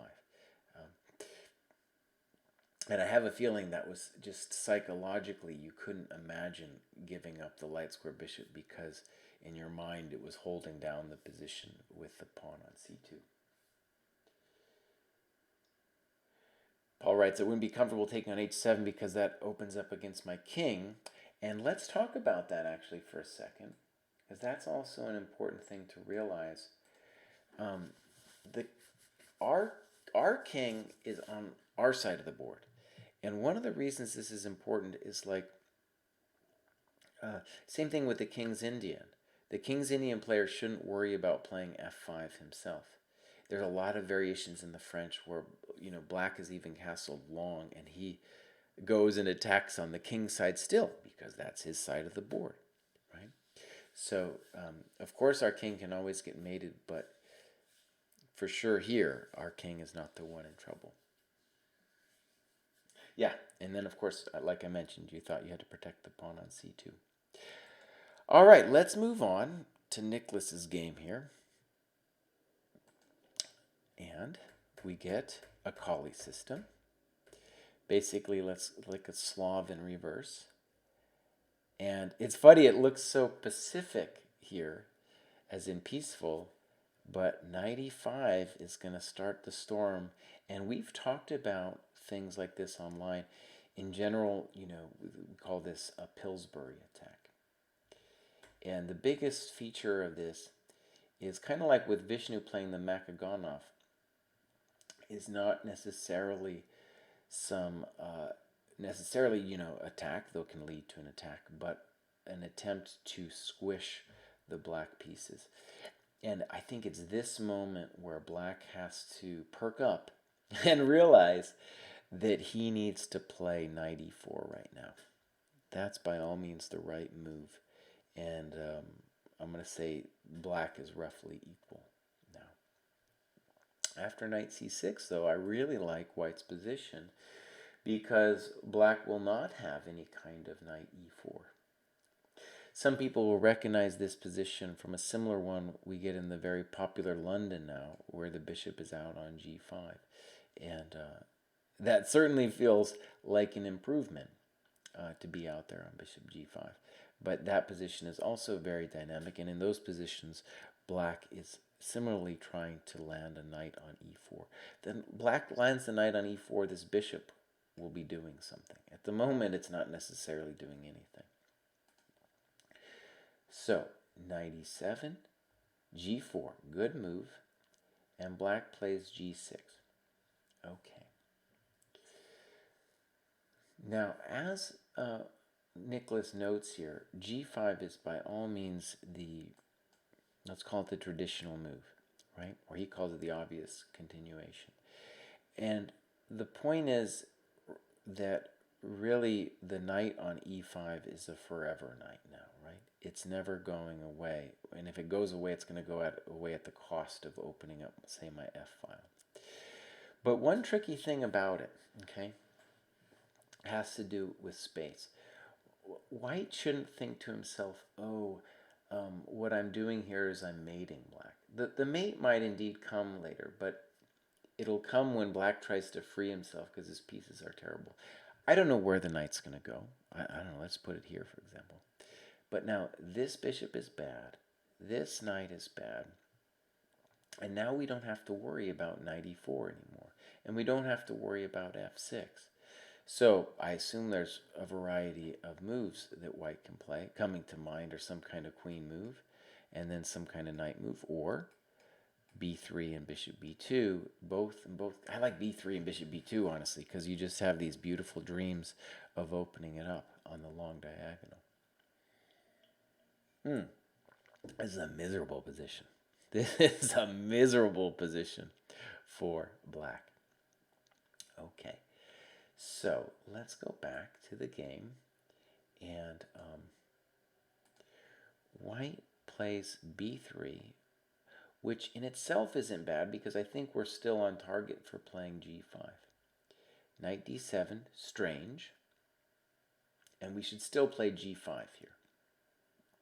Queen h3, and now another strange move here from black. Of course he should have played f6, right? Knight f3, knight f6, and yeah, an interesting thing here where black is somehow in the game. Why? Because he got to move his f-pawn. His f-pawn got to play, whereas with g5 it would have been a little bit more difficult. a4, strange, and as Nicholas noted, knight g5 was very unpleasant. And he gives a nice variation, bishop c8, bishop b2. Yeah, very unpleasant with this thing looking out over here. So, white now loses the thread and misses this move. But let's call this phase 2 of this game. And Nicholas now is mad at himself because in this position his initial instinct was that he could hold it with the two bishops. And honestly, I think he should be hopeful that he can hold this thing. Is he worse? Yeah, he's worse. But this is still really interesting. Um, and I think what Nicholas should have said to himself is, at some point in the very near future, I want to transfer this game into a bishops of opposite color situation. And of course, bishop takes f5 right now would have been the first chance to do it. I don't really have any strong feelings on how black should recapture, but this is going to be hard to win for black. The bishop on c1, even though it looks really bad now, it has dreams of simple things like this, in which case, the pawn right now doesn't mean all that much, right? It doesn't mean all that much that black is up a pawn. So, right, I think the failure, if anything, Nicholas, is instead of saying to yourself, oh, the two bishops is what's saving me, it should be, oh, I have a chance at going to bishops of opposite color situation where the extra pawn won't matter that much, and what will really matter is who has the initiative. Okay, knight d6, probably wise. And we do a little dance. At some point here, I want you to take that thing on f5. And now, this is interesting. What do I think? I think black should strongly consider playing dc to open up his bishop. Yeah, for sure, actually. Knight c4, e5. And this is not... There's kind of a fatalism in your notes here, Nicholas, but I don't think this is a done deal here. Check to the miserable king. And why not play king d2, right? Why not king d2? We still have every hope of maybe living through this. Yeah, bishop f1, g5, I'm not sure. He's just, it's like he's not respecting the fact that you have rook b2 here.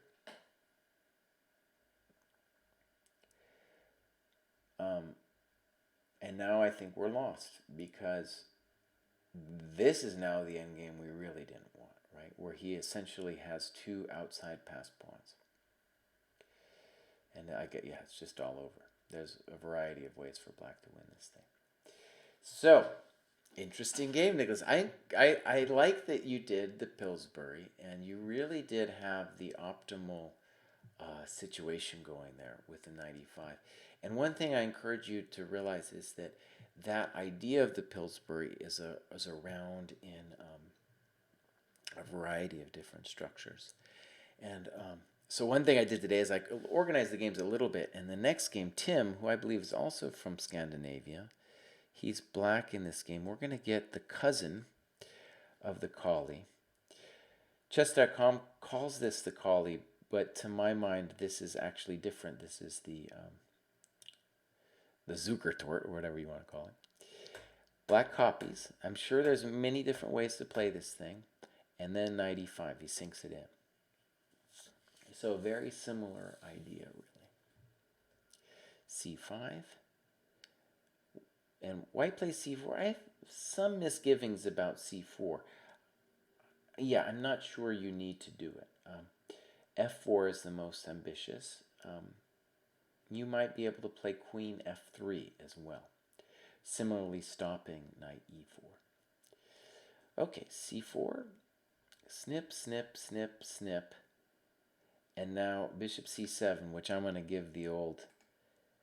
I need to come up with a name for this. We have bad move and dubious move.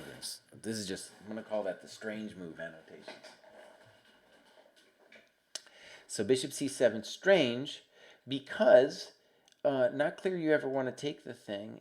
You're going to be on target for getting smacked by the rook, and maybe the bishop wants to help out over here. So by all means, the natural move is bishop e7.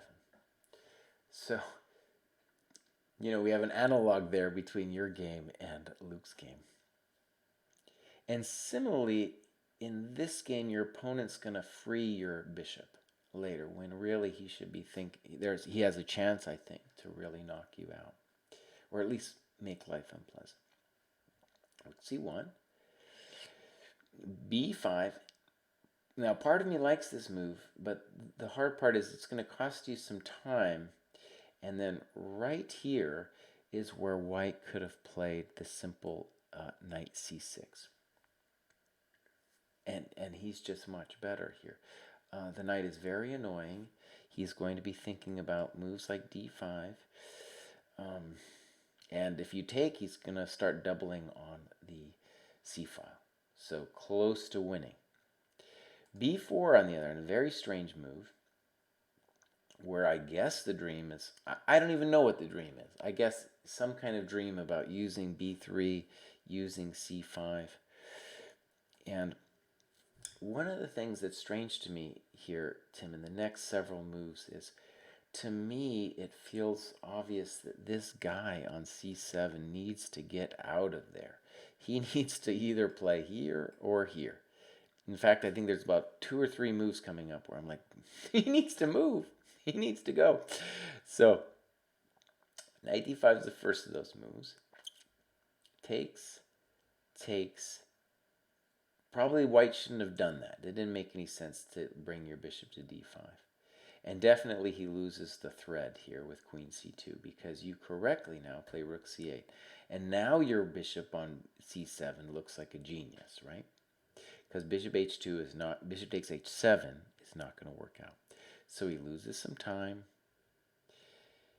And now you're just golden. You're just absolutely golden.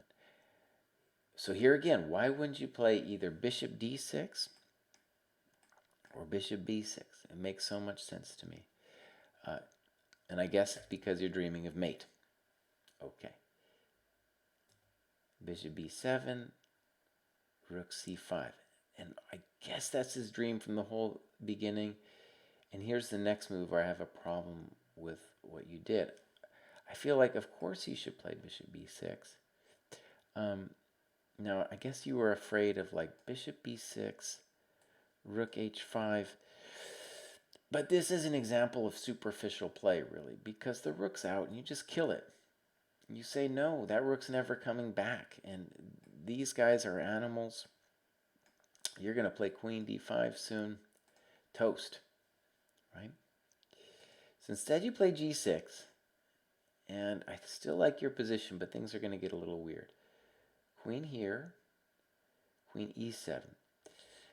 I didn't get queen, but to me queen d7 just felt more natural, because later you might want to be coming back up or something. So queen e7, h4, queen g7. Again, I just want you to play one of these moves. I just want one of those moves. Get that rook out of there. Get him out. Okay. Queen g7. He rightly comes back. Queen d7. You got to protect your e-pawn. h5. g5. And here I feel white misses an interesting chance to maybe try something like d5 now. It's going to be really hectic to play d5, because you can take it, you can do this, you can do a variety of things, but it nevertheless feels very dangerous to me, because, well, yeah, these guys are really angry, right? So in principle, that's the thing I think white wants to do to hurt you. Instead, he plays h6, and it's a little abstract, right? And you finally play this guy, and I guess correctly he says, okay, now I got to take a draw. But then he doesn't take the draw. Yeah, he plays here, and you, right, you were correct. You said d5. That's what the guy should do, and take a draw. Let's give your variation. Check to the miserable king. Check, and then back and forth. Okay, so now he's going to push his luck. Queen f7. f4. Bishop e7. Good move. Snip. Bishop f6. Good move. I assume you're just winning now. You got to be winning. Thank you very much. Yeah, and he just doesn't have enough now. Now, I want to say with his bishop a2, I'm sure it was fine, but bishop f7 just feels so much more sober to me, right? That way, if he ever plays h7, we play king g7, we're getting ready to invade with the rook. You know, We're on top of the business. We're on top of the world. He can't even do anything to us. So bishop a2, a little bit of hubris. But you're still winning, of course. And here he lost on time. You are absolutely winning. But it's a little scary still. But yeah, you're absolutely winning here. So beautiful game, Tim. That was very nice. And we had our Scandinavian collie variations in this in tonight's event. All right, let's move on to Dor. Dor's been on the show at least once or twice before, and he plays the Scandinavian. And now h3.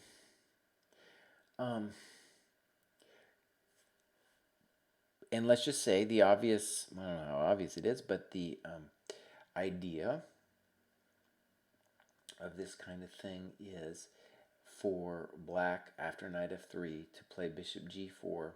Let's put it on the board. In fact, I think there's a common variation here like that. And black's going to say, I'm going to play e6. I got rid of the bishop, playing against the pawn. And mortals in this position play bishop e3. But Fabi the Great plays knight e2. Really beautiful move. And I've talked about that on other shows. Anyways, let's not get hung up on that. Okay, I'll say a little bit. The point is, you probably want to play c3 at some point. This is your unopposed bishop, so you're going to be thinking about space with g4 and bishop g2. And just in general, white is looking to play for a space advantage against the Scandinavian. It's not an easy thing to pull off. We've seen that in other positions, both today and on other shows, that playing with space isn't easy. And that's why I think the Scandinavian is a totally viable opening to play. And you can see even with Fabi, this was a game where Carlsen as black beat Fabi, I don't know, somewhere around 2014, something like that. You can look it up online. And Fabi was better for most of the game with his space advantage. And then, of course, Carlsen is a jerk and found counterplay late in the game. So here we go. I like this. This is fun. b5. And here, I thought it was a kind of a fun thing here where we've transposed to really a French variation. I know that sounds weird. Let's just see how close it is. We got c3 on the board. It goes like this. I've played this French variation a bunch. It's kind of interesting to compare and contrast this. Okay, bishop c4. There's many moves. Fabi's played bishop c4. a6. Let's say c3, b5, bishop b7, bishop d3, bishop b7. And we're really close, right? We are very close to to the game. In fact, let's just look here for a second. Yeah, basically there, right? The knight d7 is on the board instead of castles. So same position.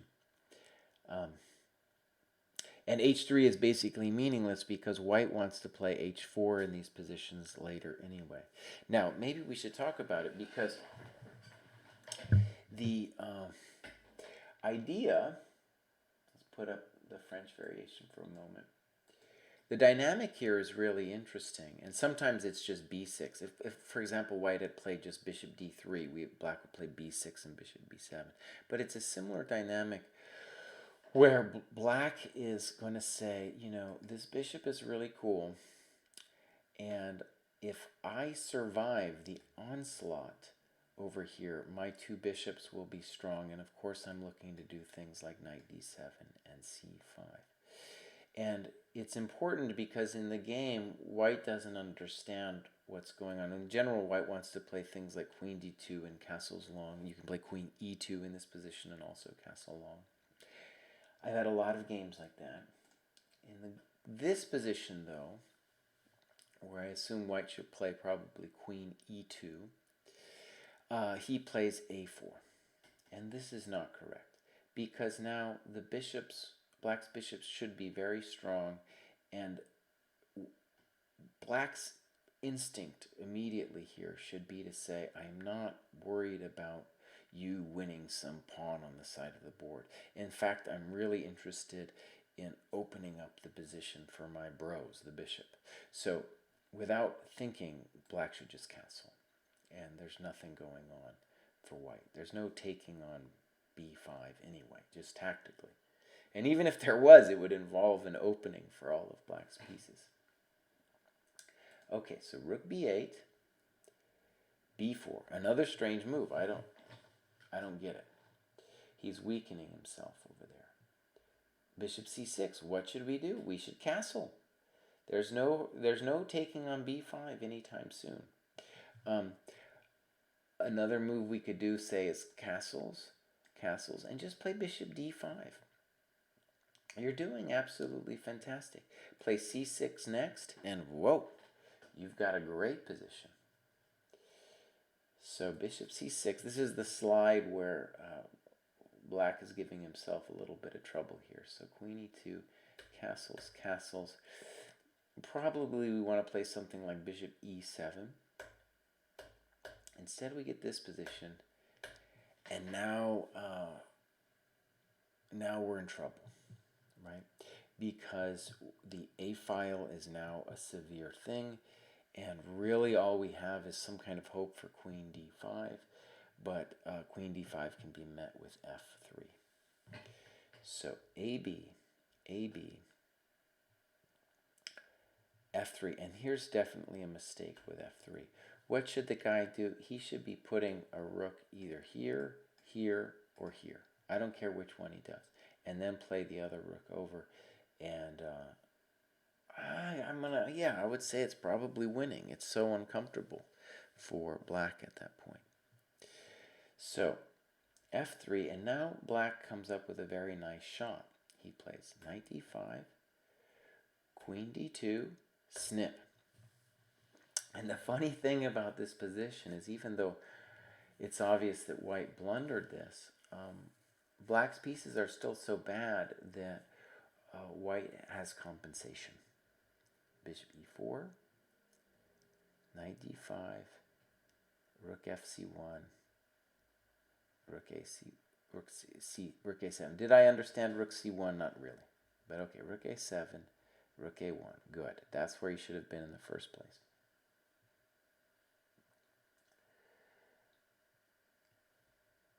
f5, and here's an interesting thing. We were talking about a lot about the French today.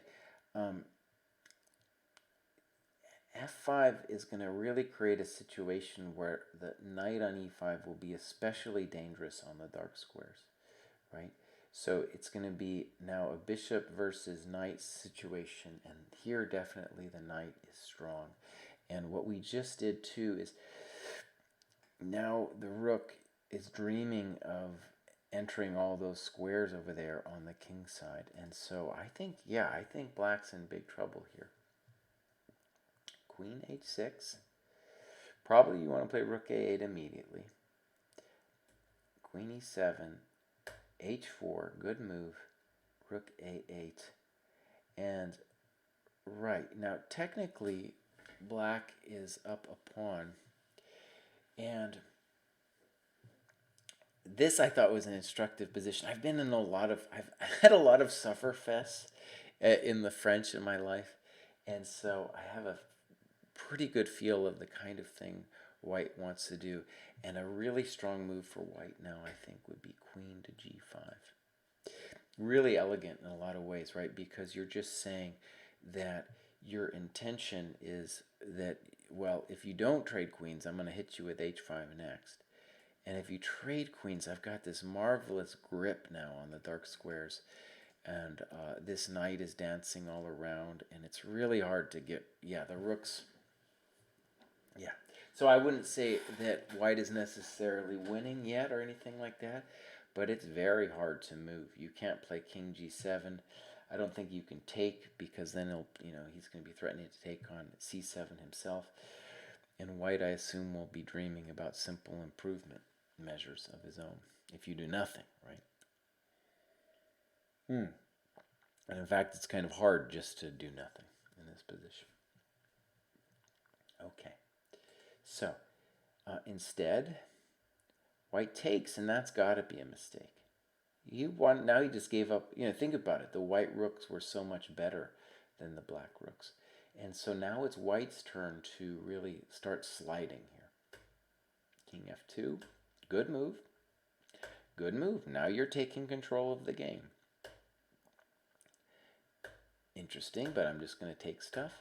And I like this a lot. This was just good intuition that you're willing to give him the bishop, right? Let's just look and say, you don't necessarily have to know that you're winning to play this position, right? You just know that, oh, this is going to be very hard for him to play against. I'm threatening things like c4 and c2. Maybe he should have done it though, because now you're just totally winning. Queen h4, king f1, and now maybe I didn't plan it this way, but one of the themes of tonight's show is we've had several games where one of our players wimped out, and Dor definitely wimps out here. Of course, he should take on d4. Of course, you should take on d4. You're winning this thing. He can take on a8, and after this, I'm going to guess there's more than one move. Queen g7, but even king f8, because, queen h8, queen, we start the march, and our queen on d4 is safe.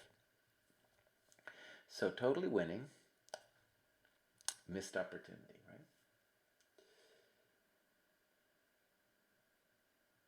right? Z Nation has an interesting thought here. I figured out the strategy to getting the rating back up. Just got to memorize the Dvoretsky books and then use them to dunk on your opponents from now on. Well, that's kind of a funny thought. I have a little bit of an attitude about the Dvoretsky books.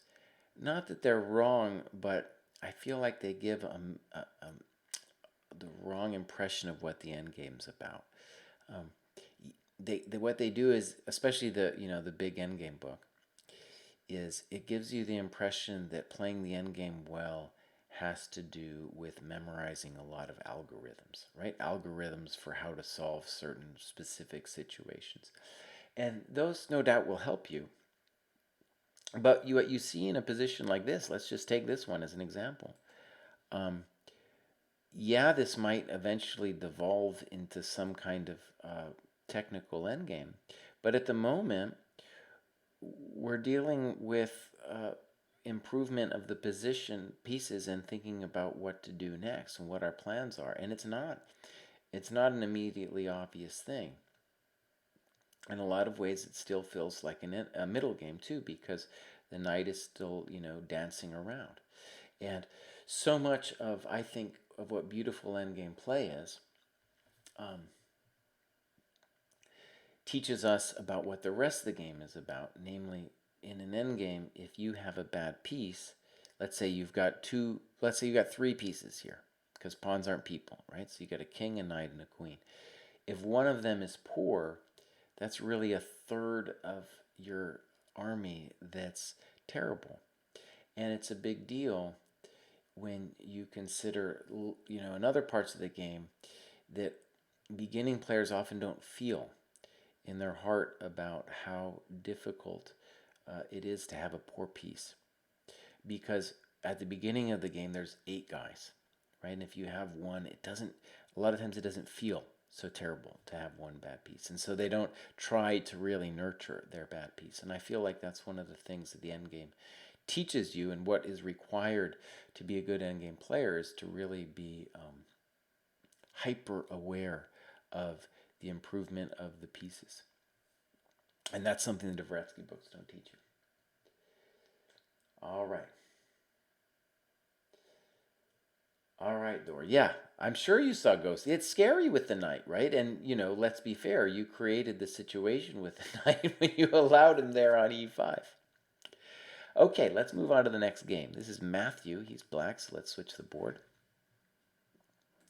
And with e4. And, chess.com has all these names for the openings. and some of them are absurd, but I really like what it named this variation. It calls it the Labordonnais variation. And I think if you look online, I was at the St. Louis Chess Club doing a lecture once, and I did a little series on the Labordonnais McConnell match of the 19th century, first World Championship match. And this position was basically played over and over again, though it happened with a slightly different move order. It went e4, c5, f4, I believe like this. And McConnell was always white when this happened, and Labordonnais black. And Labordonnais was just basically the better player, but what McConnell really understood was way ahead of his time, which was the idea of playing for space. Now Matthew gives f4 question mark on move 2, and honestly I don't think it's a terrible move, though it is also my intuition that it has to be wrong. And the reason I don't think it's terrible is precisely this Labordonnais idea, which is different than what white plays in this game. And that'll help us maybe understand what the mistake is from white. It's a big mistake, actually. So we get this position. And what white should be really focused on here is playing for space. And so the basic idea that Labordonnais did was knight f3, c3, and d4. Sometimes the guy did knight a3 to c2 as well, and then d4. Very brutalistic plan, and sometimes he even played a3, b4, which is also very modern. And when you first see it, you just think, oh, this is so dumb and weird. But actually, it was a very developed chess concept that for ages after that, no one, especially in the period of what people call romantic chess, no one really was able to play like that. And as we've said on the show, playing for space is a very difficult thing to master. In any case, it will help us understand the nature of space in thinking about white's next terrible move. He plays bishop b5, and this is a terrible move because if you are going to play for space, then you do not want to trade off pieces, and you especially don't want to trade off black's worst piece with bishop d7. I should note that one of the curious things about this position is it's a good example of a situation where even though white has more space, black has more center control, right?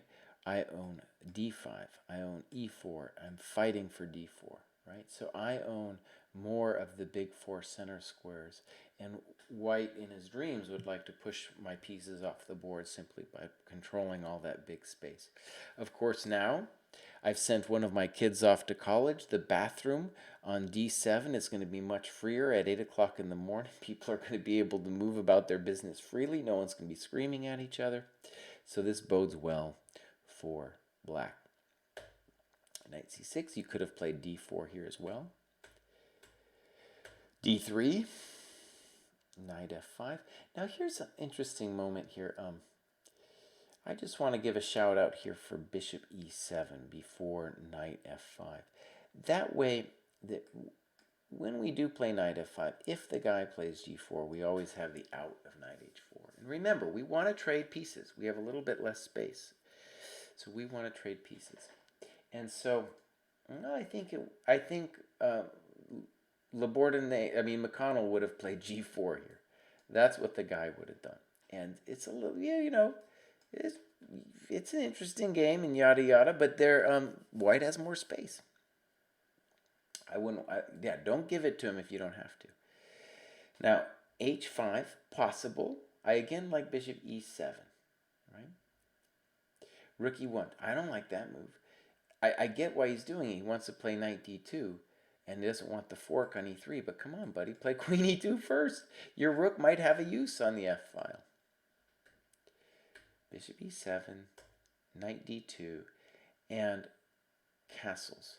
Knight f1. Okay. I did that a little quickly, but one thing I want to stress is that here is the moment where I feel, Matthew, that you were playing more for pawn structure and like structural ideas rather than playing against his bad pieces. And especially after knight f1, what really screams now to be played is d4. Because we're making the knight bad, and, let's just put this on the board for a second. At some point, and we can decide when, we can also throw this knight in and then have this file open for ourselves. So d4, by all means, the correct move, and I like black's position really a lot after d4. And we're going to see that you had this, there's several moments where this was possible. I'm not sure I understand that. f6, as you note, a little bit weird, but not the end of the world here. Should he be trading? I don't know. g5. If Vishnu's still listening, notice that this is a mirror image of the King's Indian, where in your game black played a5 and b5, and here we have h5 and g5. So black is definitely still on top here. Good move. Good move. Reasonable move. d4 finally. And notice that when you did this, you were obsessed with playing like queen c6. And it's not the worst idea, but it's going to get you in trouble. What you should now be dreaming of is playing knight e3 or knight g3 at some point and fixing this rook. So pronto over here to f8, for example, is something I want you to be doing. Instead, things get really weird here. Queen c6, b5, queen d7, bishop f4, and now rook hg. I'm not sure you had to protect that pawn, so it's a little passive. Bishop g5 is okay, and now after this, a real screamer of a move, a real screamer. White at this moment doesn't have really any clear play at all here, and you need to be thinking about your pieces and about the fact that this guy's terrible. And by all means, that's your move. That's your move. You want to be thinking about knight e3. You're doing great. What you do is, though, is you give white a lever. Oh, that one really made me scream, Matthew. That one made me scream b6, because now the guy doesn't have to think. Of course he's playing a5. Yeah. Now you're right that you're just lost here. I'm not sure. I'm not sure you're lost, but it is definitely a scary moment. So, takes. You wrote queen b7 was your original idea. That might have been better. Queen b7. And now there's this funny thing where you deserve to be lost. That's certainly true. You deserve to be lost. But one reason that you have chances of survival here is he really only has 2 attacking pieces on you with the rook. The knight on f1 is dead, and then the queen on f4 isn't into your business yet. Now, I don't like the passivity here, but okay, he's still not making any progress. Queen e4. I'm not thrilled with this move, and now pause for a moment and think about your crime. You are doing fine here. The guy really let you off the hook by trading the queens and all that. What should you play? You should have played knight e3. And I think you're, I don't know, close to winning, maybe just winning. The guy cannot be taking this thing. No, you're coming into b1. And anytime he trades this, well, there's problems. He's got back rank problems. You will be able to initiate an attack on his king, and my guess is all pawn endgames are just lost for the guy, right? Yeah, pawn endgames are lost for the guy. So you were still totally in control of this game at this point. All right, let's move on to FD. I'm not sure what his real name is, but let's call him FD. Here he's playing a master, and we get a pretty interesting game. Let's switch the colors.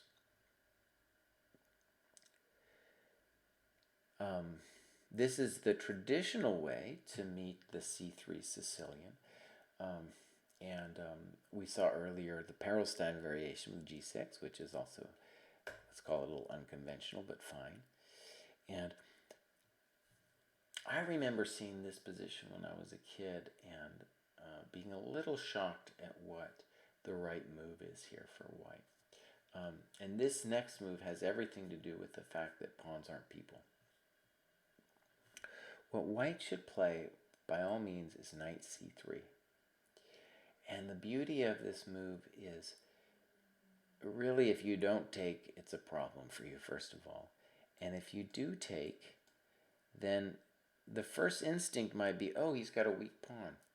But in fact, that pawn is a genius controlling d4, the key to white's center, and of course, dominating the knight on c6.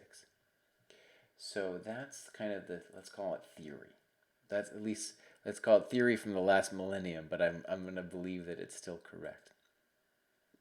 Bishop c4 seems wrong. And yeah, I think you're okay. d6, snip, snip. And here's your crime, FD. You played h6. And like I've said before, the main crime that we see again and again on the show is that people give away tempi for free. Now, I assume that what you're afraid of is something like castles and a Greek gift at some point. I don't think it works here, I don't think it does because, queen g4, f5. Is it scary? Yeah, it's kind of scary. So if you were scared about it, a move that you could make that I don't think is technically a loss of tempo is bishop e7. And I say it's not technically a loss of tempo because I think the bishop wants to be here anyway, to attack here, to maybe play bishop f6, to unload the queen onto this pawn, to be in contact with the blockade square, right?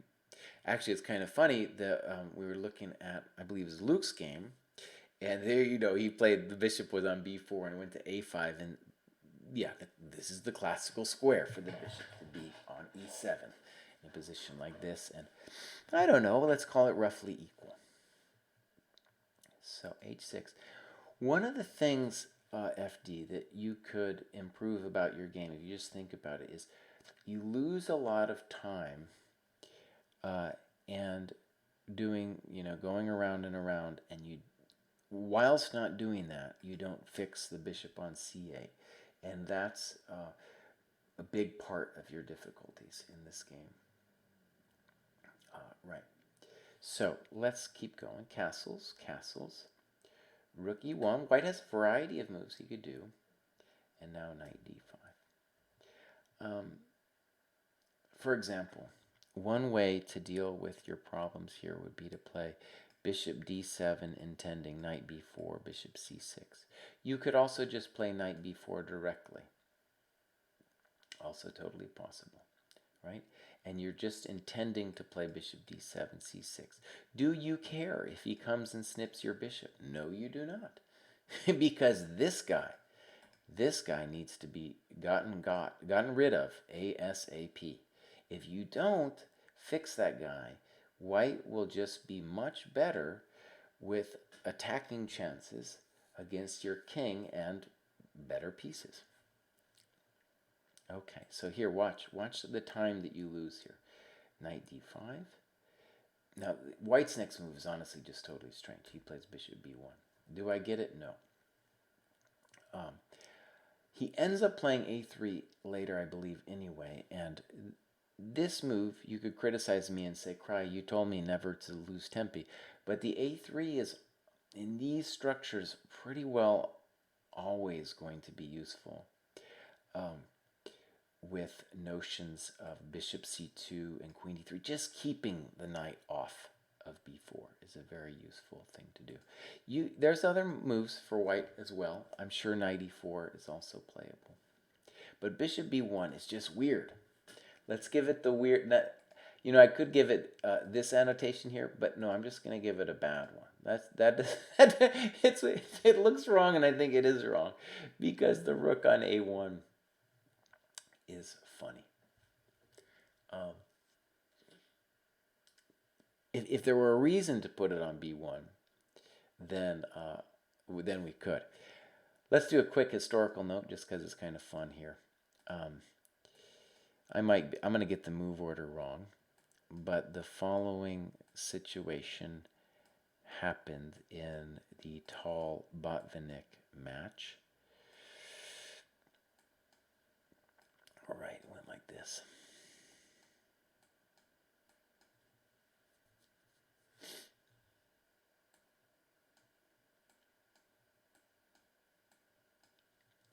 In this case, the bishop, wanted to preserve himself on b8. And the rook on a8, this is a beautiful game, by the way, if you want to look it up, has dreams of opening himself, becoming active with a5. And the main reason I just thought of it is, at some level, I'm sure your opponent was dreaming about what Tal said about this position, which is that he said that the bishops were smiling at the white king. I always thought that was a great expression. So bishop b1, and now knight f6, more time wasted. a3, knight e7. Notice, we're not dealing with our bishop. Knight e5. Now, what do I want you to do? I want you to play bishop d7 and bishop c6. a6. Knight e4. This move I don't like. I want the guy that now it's time to start hurting you. And like queen f3 is a simple and good move, threatening bishop h6 and preventing this kind of business. All right, knight e4. And now here's an interesting thing happens now. First, you should take on e4. But what now happens is interesting because before he plays knight e4, right, you have a bad piece on the bishop c8. Remember what I said earlier about the endgames, that teaches you to feel in your soul when you have a bad piece. And what you can see with Black's play here is he didn't feel the problem with his bishop on c8. Now we're going to transition to an endgame. And in the endgame, it's going to simply be a bigger problem, the bishop on c8, because the bishop is, right now, he's 1/8. There's 8 guys on the field, pawns don't count, and there's 1/8 of that is the bishop. But now we're going to start trading off some stuff, and the bishop is going to be left lonely there on c8. Now I want to stress, even if white played rook d1 here, he would be better, but he finds the much stronger snip, snip, and now it's a very unpleasant position for black. Rook e8. Okay, now probably a position that's close to lost, but white gives black some hope here by playing bishop e3. It's not clear where that bishop belongs. It is clear where this guy belongs, right? That guy belongs right here. Should he worry about f5? No, I'm going to come around, If you want to loosen your business, that's fine with us, right? So and notice this guy's terribleness is poisoning the rook. Now, bishop e3, knight d5, bishop e4, good move. And I like a lot what you said here. You said that your chance of survival here would have been to sacrifice the pawn. And I totally agree. I disagree actually with the way you go about doing it here. You write, you write b5 takes, rook d5, bishop b7. And the problem with this particular way of doing things is you're allowing Mr. Rook to come into d7, which is going to be very painful, right? So there was a way, though, a similar idea. Just play bishop d7, this position. Now notice, you're definitely worse here, by all means. In particular, like this friend is going to go. But you have chances, and your bishop is out. Now notice, I want to stress, I've said this a bunch, so it might sound like I'm a broken record, but when you've got bishops of opposite color, as long as there's some other piece on the board, it's not going, you shouldn't say to yourself, oh, this is a draw, right? You should say to yourself, the person who has the initiative is really on a roll because they are going to have an extra piece on a color complex, right? So black has the extra piece on the light squares, and white in this position has the extra piece on the dark squares.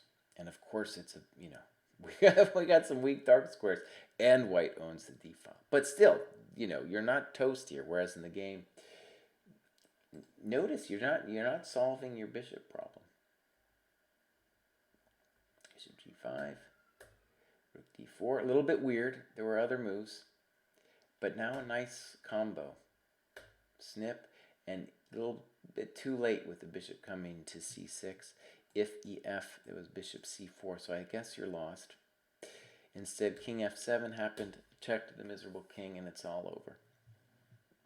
So, a simple lesson, whilst FD was doing all these moves, of course he had reasons for doing it, right? And so it's easy for me to sit here and complain about the bad piece, but when you feel it, how bad the piece is, and you're willing then to even maybe sacrifice a pawn to get the thing out, that's, I think, the cleanest step for the next level in somebody's, let's say, positional game here. I really like my French plans. Well, we've had a couple French structures today. I like all my plans, but it's true, I've had a lot of French in my life. I liked Vishnu's King's Indian plans, and the King's Indian, of course, in a lot of ways, the reverse image of the French. All right, a couple more games. I'm going to try to get to this. Many different ways to play against the King's Indian attack of the French.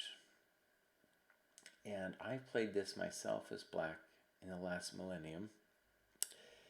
And this, of course, is the position that really, when people do the King's Indian attack against the French, it really all comes back to Fischer, and it comes really out of Fischer's trauma by not being able to play against the French, by not being able to play with a space advantage. And I did a lecture that you can find online at the St. Louis Chess Club talking about that. Anyways, this particular position, if white plays h4 and bishop f4, will transpose to Fischer's game against Miag Mazur in, I think, 1967. And that game, I'm sure, is, floating around white players' minds when they play this particular setup.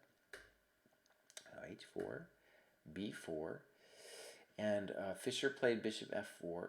There is, one of the things that's very rich about this position for white is there is simply a wide variety of plans for white to choose from. There are plans of bishop g5, of bishop f4, of at some point playing g4, g5, and coming at him like a spider monkey with knight f6. The basic point is that white was going to say he owns the king side and needs to basically mate us, and black in his turn needs to create counterplay on the queen side. The Miag-Mazurin game is famous, but it was not like black was without his counterplay. And there are several improvements, I think, that black could have played. In the game, it's interesting, Fischer played what to my young eyes seemed like a question mark exclam move. And to this day still strikes me as kind of weird. And that is, he played knight 3 h2. And the genius of that, there's more than one plan, but the genius of that is to say, I want to bring Big Mama in. And that might help Paul in New Jersey also understand, because it really goes back to the Nimzovich idea of putting your power on the strong side, on your strong side of the board. Okay. But I think this is the most intuitive plan for white. And I remember when I played this in the last millennium, as black. I really had loads of blitz games where this same exact thing happened. Bishop a6, knight g4, a4. By the way, another interesting move that I like here is c4, with the idea c4, c3. And even if they won your pawn on c3, you'd let them have it because you're opening up lines against the black king. Probably better for white is b3, and then you get this business with a4, and it's this whole interesting thing. Okay, a4, h5, and I think you did this, Kevin, and I didn't. You wrote question mark exclam for h6. And in the last millennium, I always let them play h6.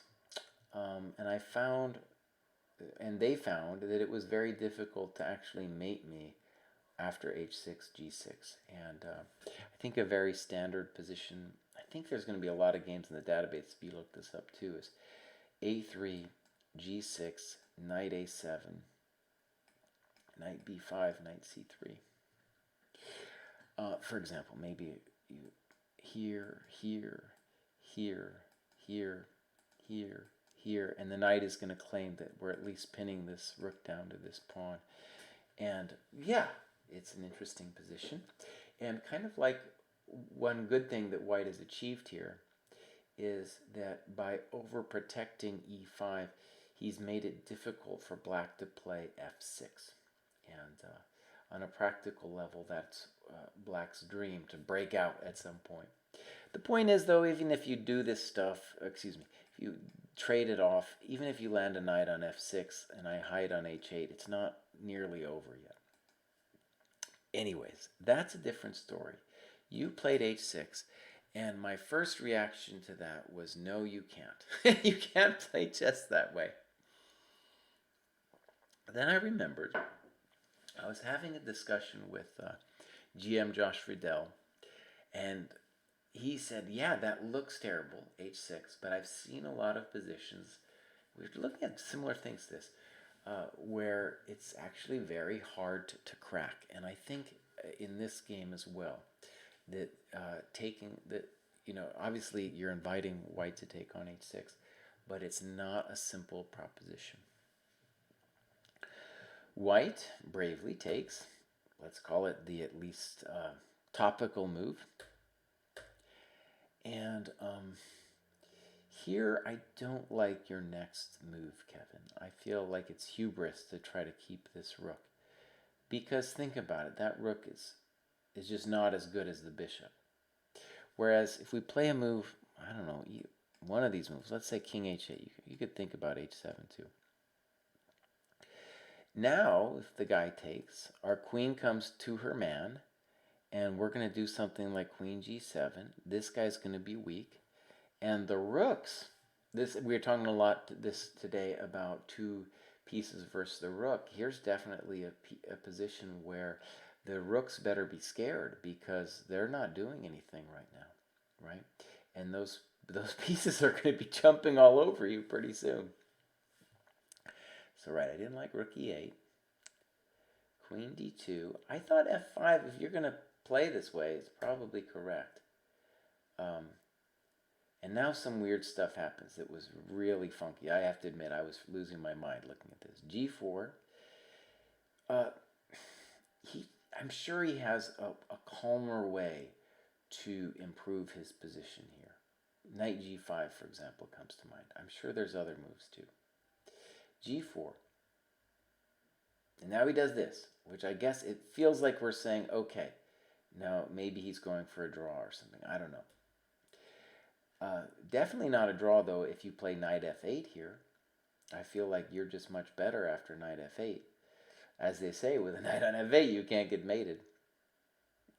Okay, so the problem with bishop b7 is you're allowing a draw with queen h6.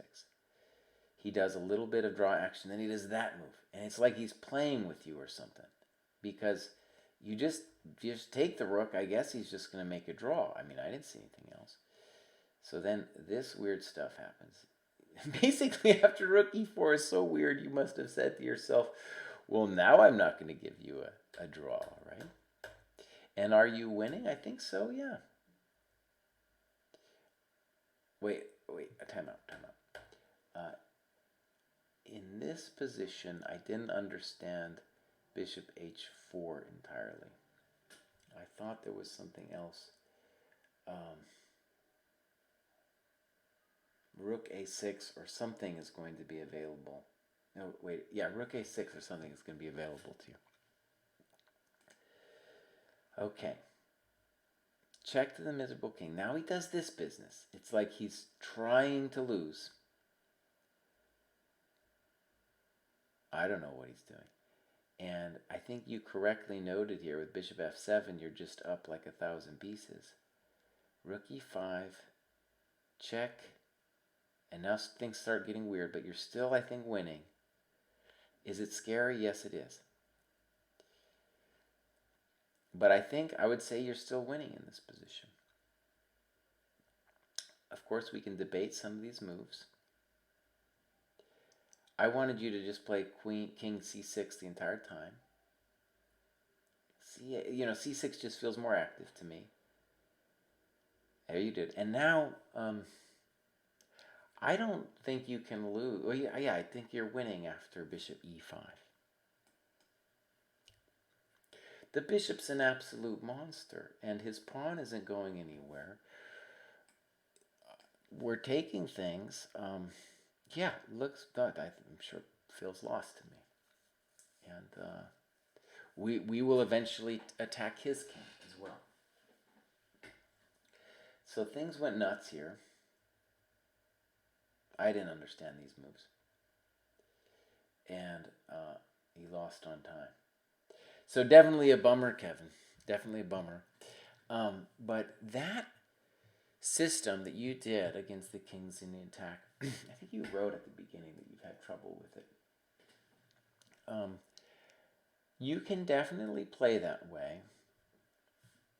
You are basically going to be inviting this big, hairy attack, and it's possible, to play that way, though, because white really does. If he doesn't mate you, you are probably going to win the game. If you're interested and you just want to be a bore, because I'm pretty boring about these things, you can play chess like this here. And just play e5. Very simple. You're going to be fine. But your way is more exciting. All right, let me see if I can... I need to get a couple games in here. This was a weird one. ABC of everything here. It went like this and basically transposed to a Philidor where we're tempo down, but the bishop on d3 is not too impressive. Queen h5, okay. Bunch of stuff happens. And black trades out to, well, let's say a clearly better endgame. And this is a good example of a position where white has really created a huge problem for himself by making this knight terrible, right? So his king's worse and his knight's worse and his bishop's not anything to look at. So it's funny, I guess, AVC here is looking at the computer afterwards, and chess.com has this thing where it talks about the accuracy of your moves, and he doesn't like f6, giving it the famous question mark exclam move, and preferring takes on f4. And takes on f4, I can imagine being a better move, but f6, that feels totally thematic to me. Even after you take on f4, you probably still want to play f6. a4 doesn't make any sense. Snip. And this is a very nice position for black where, by the way, don't take on d1 because you're helping the knight improve himself. Just play bishop e6. And the guy's totally lost. Really is lost because the knight's bad and the king is bad. So you got two bad pieces. Still looks great. I think you mentioned king g1 might give some hope of survival here. Instead, we just get the rook in, and it's really technically over. g6, good move. And I guess the guy resigned here. Seems a little weird to me, but indeed, rook e2 is coming, and then the rook is going to start finding Finding the all-important seventh rank. You will take all your stuff.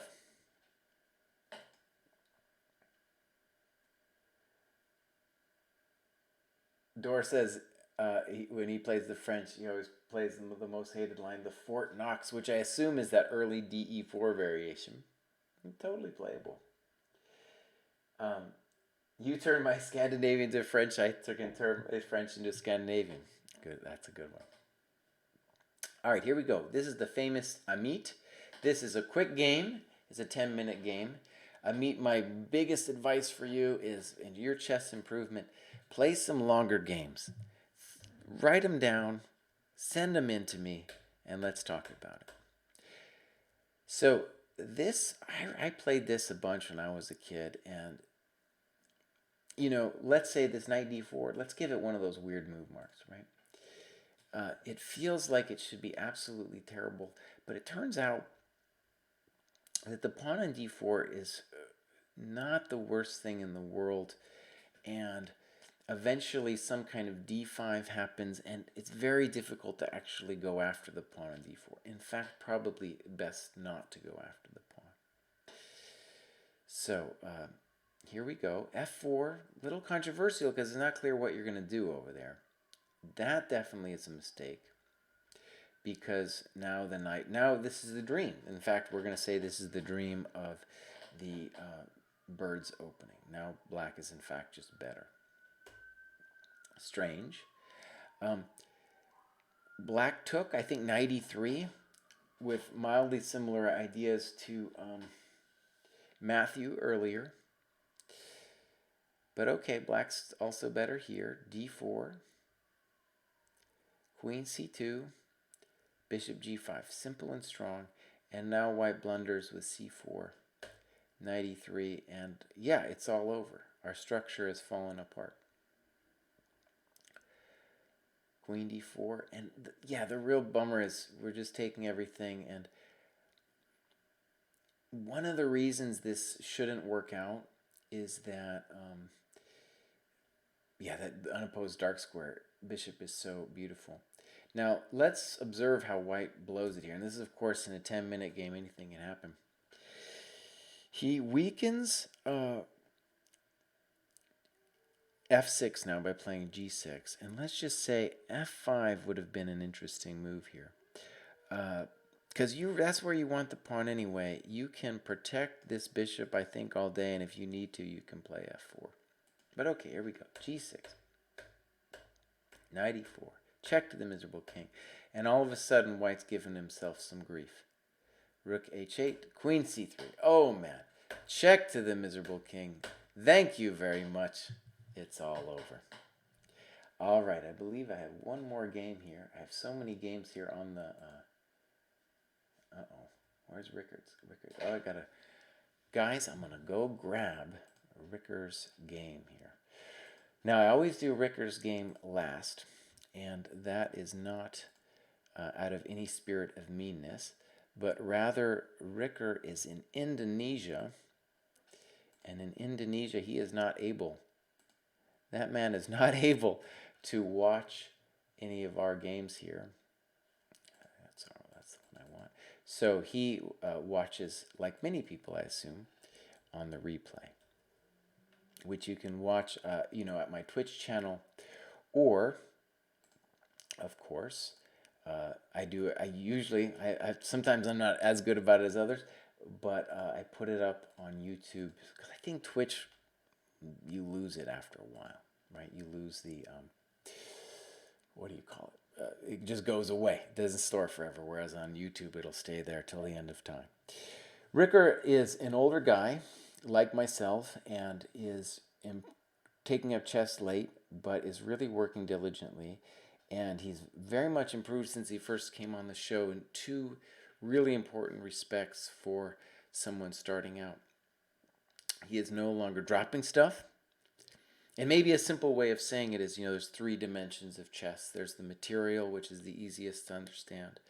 Time, a little bit harder. And then the quality of position, which is the most difficult. And the first thing we got to master is not dropping our stuff. And Ricker's definitely improved with that. And also definitely you'll see in the opening He no longer gives away time for free. So he's already become a dangerous man. Now, bishop f5, this is a thing you still sometimes see. And the idea is to snip your knight. And this can't be right. But it does create at least a little drama on your a2 pawn. And I like that he just gives it away. He says it's probably wrong to play e3. I say give that pawn. Let him take that thing. He wants it, he can have it. And now we have clear, good play. And look at that. Boom. That's what you deserve. That's what you deserve when you go taking that pawn like that. Of course, there should have been some way for black to retreat.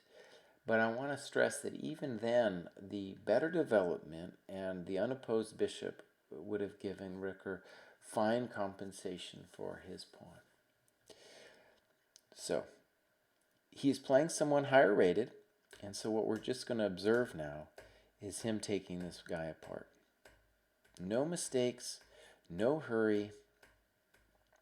Let's just trade our stuff off and go after him. h4. Great. Thank you for the pawn. Thank you for the other pawn. We're just going to do the roundup patrol now.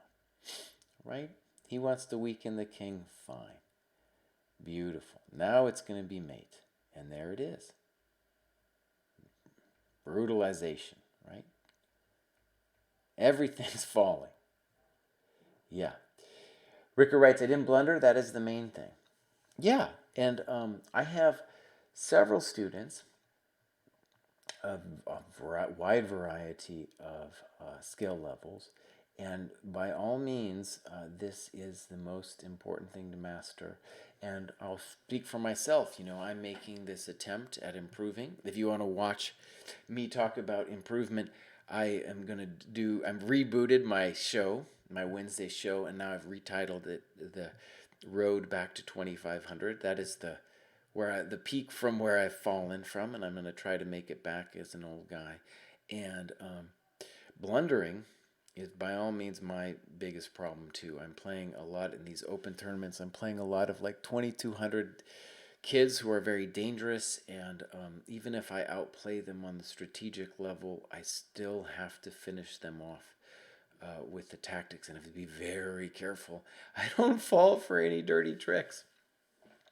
So I want to make an announcement where that is a couple of announcements actually.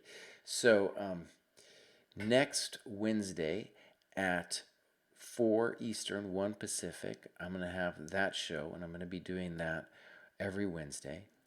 Next month, and we're going to get a thread up soon, and I'm going to go ahead and guess. Chess.com sometimes says I can't have the time because someone else is on it or whatever. But the 26th, at the same time as today, so February 26th, I will do this show again. If you want to submit your games, search for my last name in the forums. You'll find the thread. And I encourage people to read others' annotations. There's some really good annotations that people are doing, and that was my biggest hope for starting this show, is to get people into the culture of going over our games like that. And one thing I promised myself to do here is, since on my road to improvement, this is my own improvement. This is just what I want to do before my next tournament, which is going to be, I think, February 21st, 22nd. I got Teach in here. The biggest thing, of course, is going over the games I still have remaining from my tournaments, plural. But one is teaching, so if anyone wants more personalized instruction to talk more in depth about what you're doing and how to improve, here's my advertisement to myself. I just created that. I thought that was kind of cool. I've never been good at advertising, but that's my deal there if anyone wants to reach me. And so I'll leave it at that. It was a great, I learned a lot today. Especially I enjoy positions where my first intuition was wrong, and that was certainly the case in several of those opening positions at the beginning, the first 2 hours of our session today. So until next month, I'll see you guys soon. Bye-bye.